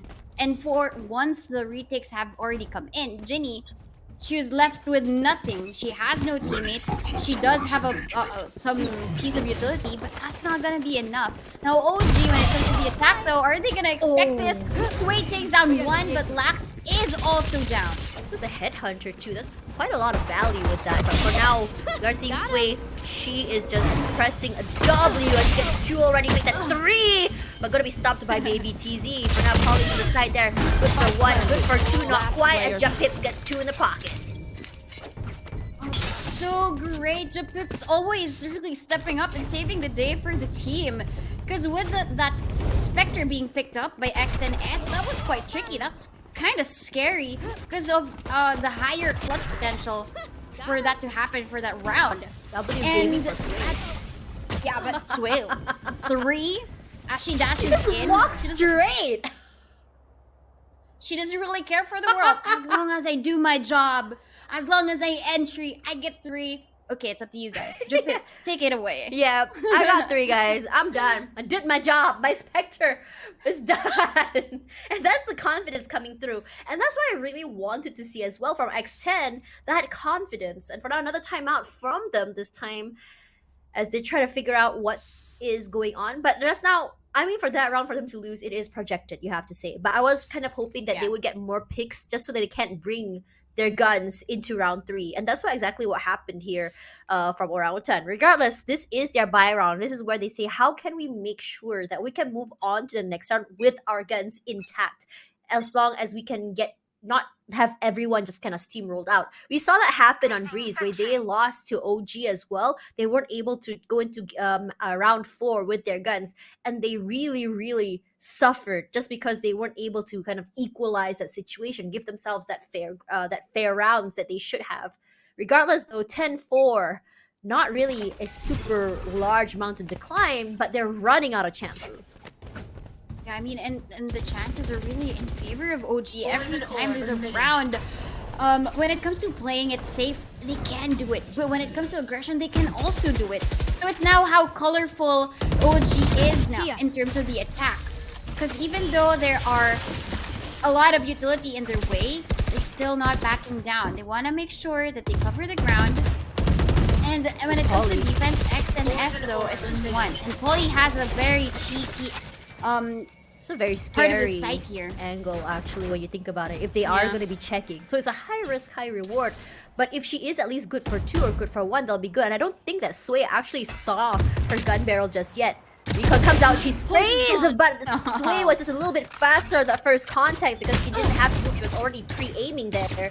Regardless, she does get some chip damage here. Walls are up as Alyssa tries to chip it out. Plant does come through here as Alyssa has to give Spade. She has no clue what's going on. This is what I was talking about, denying information, where you just have to wait for Ginny to get onto site to give that information with the recon dart. They do know there's one on yellow, but how many are there? There's the post-plant wall coming through, but they did break it. Spray and pray. Lax does get baby TZ, but it was Alyssa. Actually, she's solo! That's a double and decay. That's a double snake fight. Not a great situation. Ginny was good for 1, but that's all she's good for. What? That was just a split second. That was supposedly Alyssa's defuse. But them throwing in the snake bite together with that poison cloud, timing for them. Okay, we might not be able to shoot bullets through the wall, but okay, I'll throw the abilities in. And that's why they secured the round. Oh, gee, they're playing this smart, and it's really blowing my mind. Because honestly, in a lot of people's minds, if you get 1 spray through the smoke, you would have probably thought that you already got the diffuser out of the way. And I think the idea from X10 was 1 go down, we have 1 more still sticking it. But because of that second snake bite coming through, I think it was more just to kind of like make sure they can't take space. It kind of like worked out in their favor, perhaps. Not too sure if it was calculated or not, but regardless, great play by them. Enemy kill. Definitely. And here, Sway does the muffin play. We're in. Okay, there's a scoped weapon waiting for anybody to peek out. And here, Sway even gets one with the blade. Slacks as well. Takes down baby TZ. And Jenny here has to fight for her life. She takes down 1, but Kachao is there for the trade. Now still waiting. But misses the first 2 shots. Japip secures match point for OG. This is an exciting story because we did not expect this. Earlier on, we kept on saying, yes, we'll get to Fracture. Yes, we'll get to map number 5. But match point and map number 3, sheesh, OG. OG. Just, I don't know what you had for dinner. I don't know what you rebranded. This rebrand, I'm here for it. It's amazing, and I am on this Orangutan train. Now, X10, they did get 2 in a row before they finally go into that half. And that was the moment where I thought it might be a little bit too late for that momentum to come through just because of that change in half. Regardless, OG, they want to play it safe, they want to play it smart, and they don't want to go to overtime. They don't want to get too many rounds if possible. They want to close the round. They are going to be breaking at least those utils, and I'm loving this patient sort of play coming from them where they don't have to force their way onto site. Just wait for all the utils to be used up so that they're comfortable enough to get onto site. That's already 1 snake bite and 1 slow use, and Alyssa had to move away just because of that snake bite coming in from behind there. She's going to be playing this cheeky corner there. A lot of people, for some reason, don't check, but I'm not too sure if that's going to be the same thing from Orangutan. Sway, not able to get that value, didn't see anyone just yet. But now Alyssa does get Kachao out of the way. She knows that she's there. But now, woo! GD gets 1 and Baby TZ as well. Japips does find Alyssa in the end. Baby TZ good for 2. It's only Japips down. Is she good for at least 2? We don't know. But the other members did get chipped. But Polly not allowing that to happen as they take 5 points as to 12.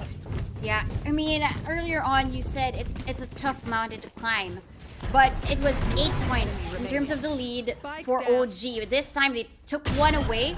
OG can still fight for their life. X10S, they have to have the reset, not just about the momentum, but also their mental, because probably game number 1 was such a devastating experience for them. They already had 11-1 and they let OG take it away from them. This time, though, it has to be the same mindset that OG took from X10. They have to believe that they can do it, even though there's already match point for OG. Ooh, And Japips, however, just takes that away from Muffin. No Free more up. chamber. No, free up, yeah. Free up.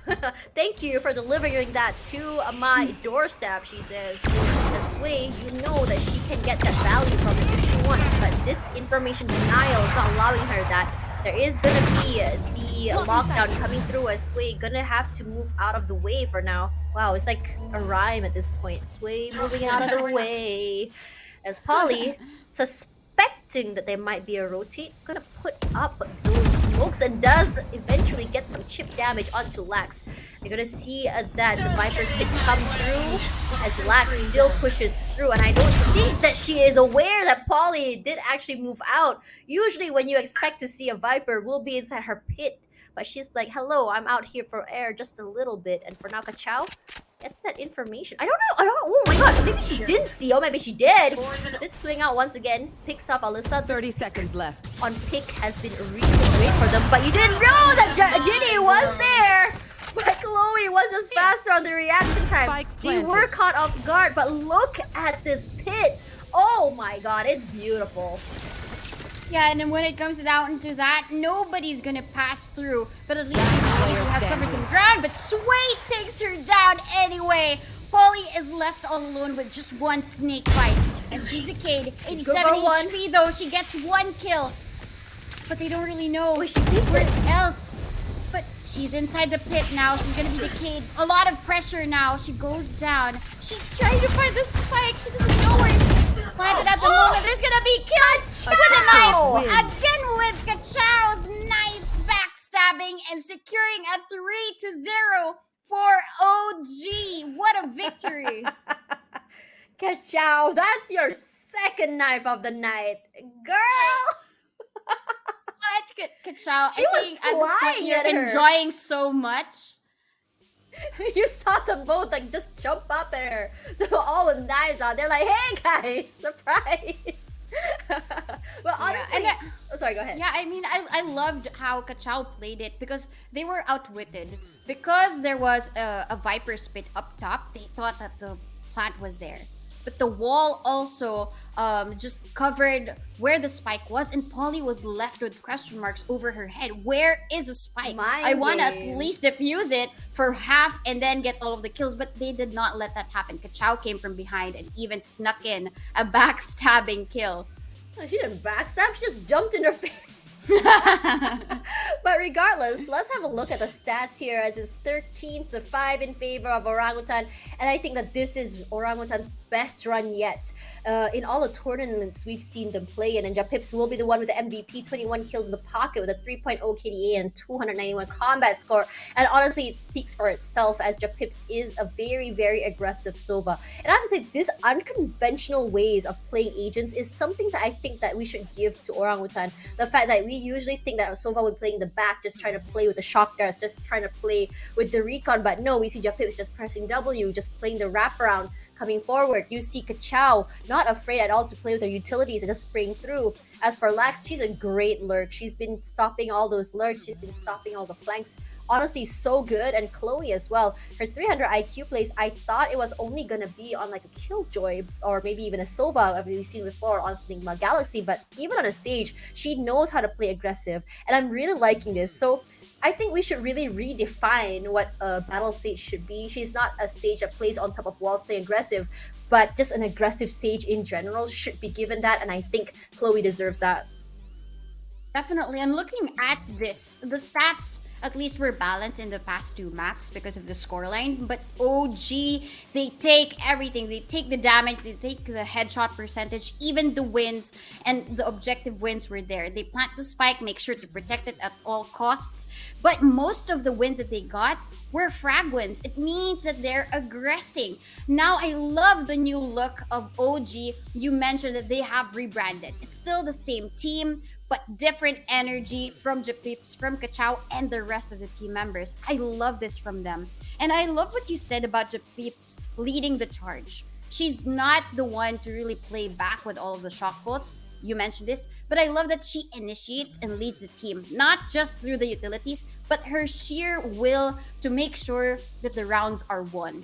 She takes the charge when it comes to the retakes. She pushes forward every time the team needs her, and she's there to save the day. I recall that when I said that she's there to save the day, because if it weren't for her killing Baby TZ in round number 2 during the second half, then it would have been Baby TZ's clutch. But Chapips is always there, and she always got her teammates back.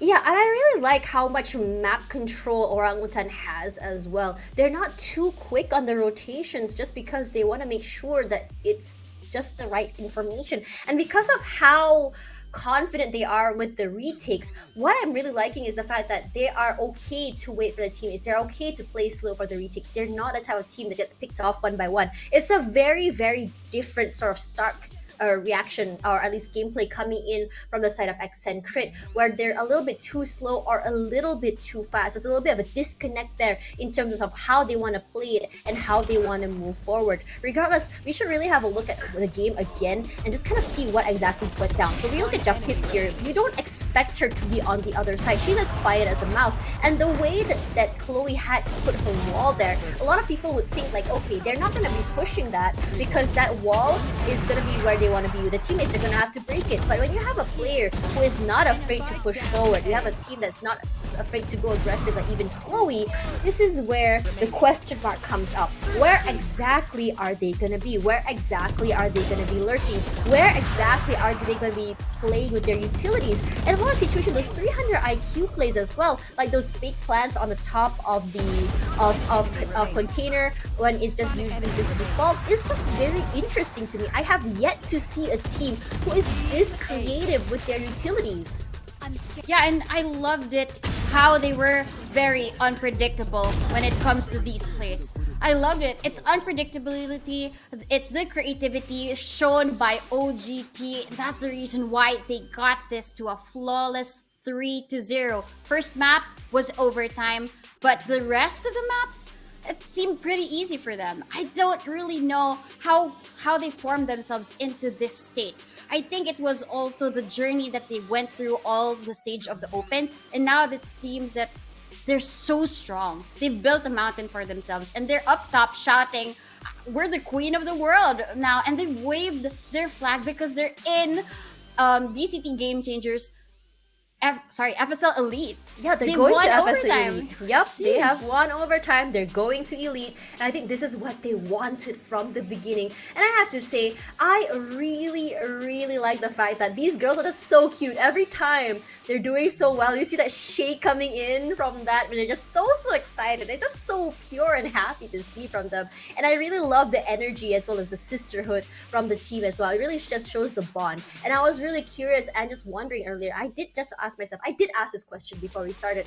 What is going on with their chemistry if they're very, very new? But then we got our answer.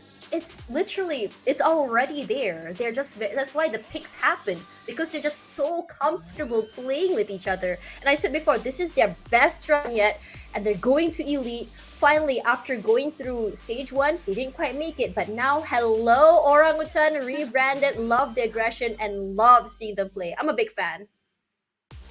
Definitely, and you mentioned chemistry, and I feel like this is the perfect formula now, the perfect form of OG. It's like the Powerpuff Girls, right?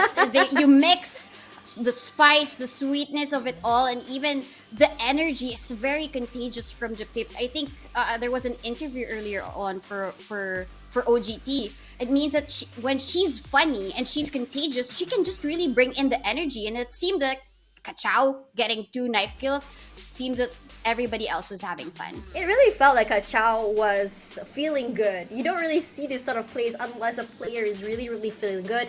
And I really have to say that seeing this sort of like change in gameplay and pace and just strategy really puts them in a whole different world, I believe, when it comes to playing. And I'm really excited to see how they perform on Elite, because we do have our usual teams out there. We have AE, we have SMG, and these are the teams that usually we already know how they play. They're very calculative, but I have to say, when it comes to just being carefree, being very loose, Orangutan is just bringing in a whole different vibe when it comes to how they play on tournament level. Yeah, and when they play reckless, it doesn't mean that they lose their rounds. They still win it either way, and that's what's great to see here. After all of the opens, I think I've seen a lot of their stories and a lot of their tweets that sometimes they're can very become expressive. devastated.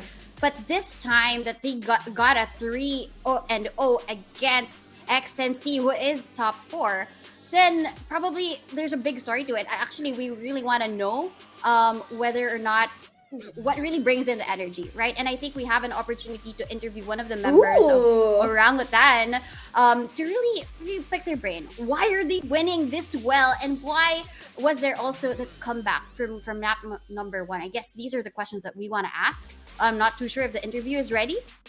Just still waiting for that, but it is gonna be happening soon. I'm really curious to know who exactly will we be talking to, and it looks like it's gonna be, it's all of them. Hi girls. Oh, them. Hi guys. Can you come back to Pepe? Oh, you're Hello. all there. I am so happy to see you guys. Congratulations on your 3-0. Thank you, Honestly, thank you. it's just so exciting to see you guys She's saying come banana up buff. here. Banana buff, honestly, I don't blame you. Banana buff is real here. But I have to say, how are you guys feeling coming this far and making it to Elite? We kind of knew we'd make it. Pretty confident. We feel great.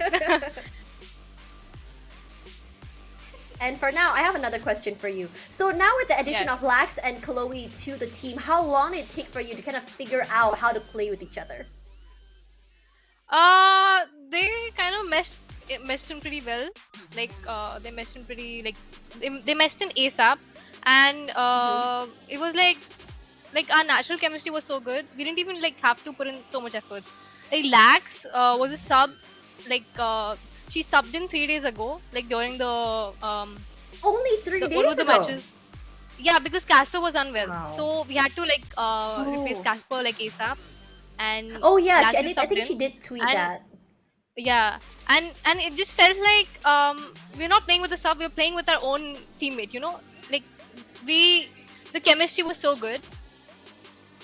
Okay, so I have another question for Kachao. Kachao, you got 2 knife kills tonight. Yeah. So what exactly motivated that? Kachao, I honestly don't know what came over me. At the first knife kill, I was really scared. And then I just did it, and then I was supposed to knife the other one, the one that was defusing, right?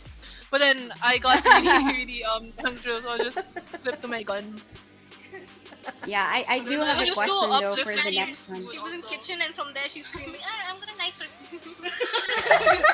I'm so excited to talk about it. And she did not only do it once, she did it twice in 2 maps. I do have a question for Sway, however, because we all know that map number 1 didn't really go as well in the first half. What was going on? What was the energy like for you to get that comeback from an 11-1 to a 12-14? So when we were losing, we were pretty down, I'd say. But when we won the pistol call, I screamed, "We're gonna do the greatest comeback ever!" And we ended up winning. Also, Chloe whispered to Jepepe saying that. I whispered to her. Oh yeah, she whispered to Chloe saying that I'll be a slave for 1 year if you win. Oh, I so guess, that explains the tweet! Okay, that's fair. Donut, do you have any more questions? I think that's my last one, but I guess the energy here is very bubbly. It seems so fun to be working together with you guys. I mean, even when it comes down to winning a round that was unwinnable, it just has to be a specific bet. Okay, if we win this map, then I'll be this I for called you, it. right? And They won it. And then She you wanted guys- a slave. She wanted a slave. So I have one final question. What does being a slave for Chloe entail? What? Wait. You want to ask your Pepe? Yeah. So what does it entail? Like being a slave. Like what do you have to do here? What does she have to do for you? No, what do you have to do for her? Oh yeah, what does she have to do for you? She's been calling me slave for the last 3 maps.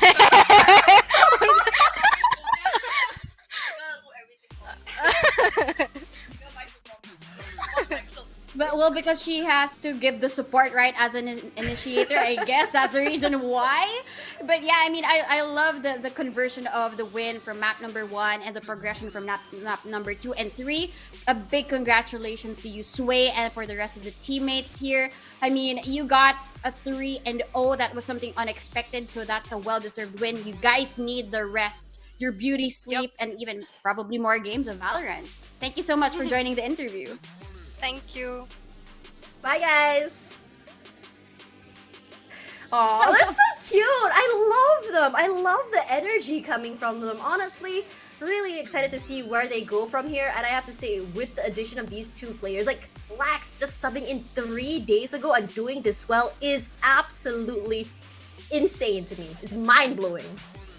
It seems as if they were really prepping for this for a couple of weeks now, but Lax came in at the very last minute. But I guess Lax wasn't necessarily Lax. She really showed up for the team members, and that's why they are qualified for VCT Game Changers Elite. OG takes the 4th spot, but we still have 2 in the making for the whole weekend.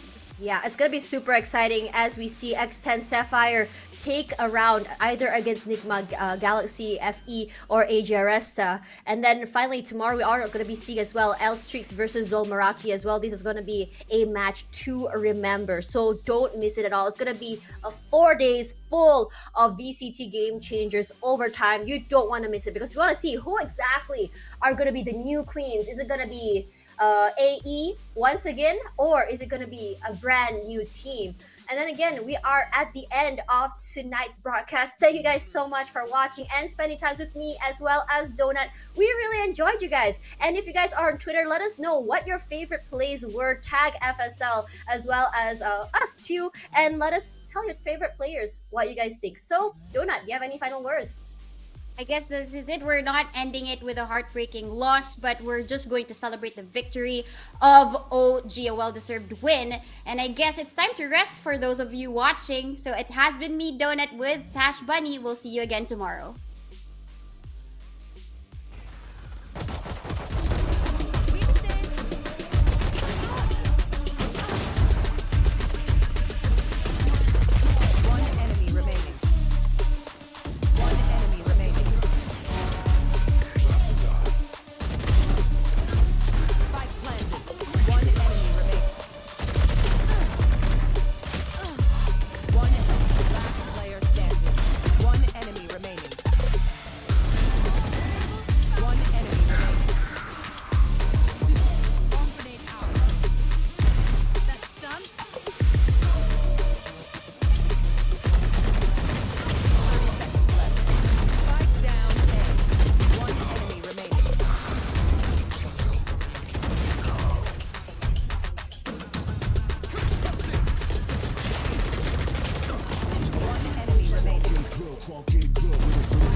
couple hundred thugs. Funk in the club, funk in the club, with a funk in the club, funk in the club, funk in the club, with a couple hundred thugs. Everybody round, everybody.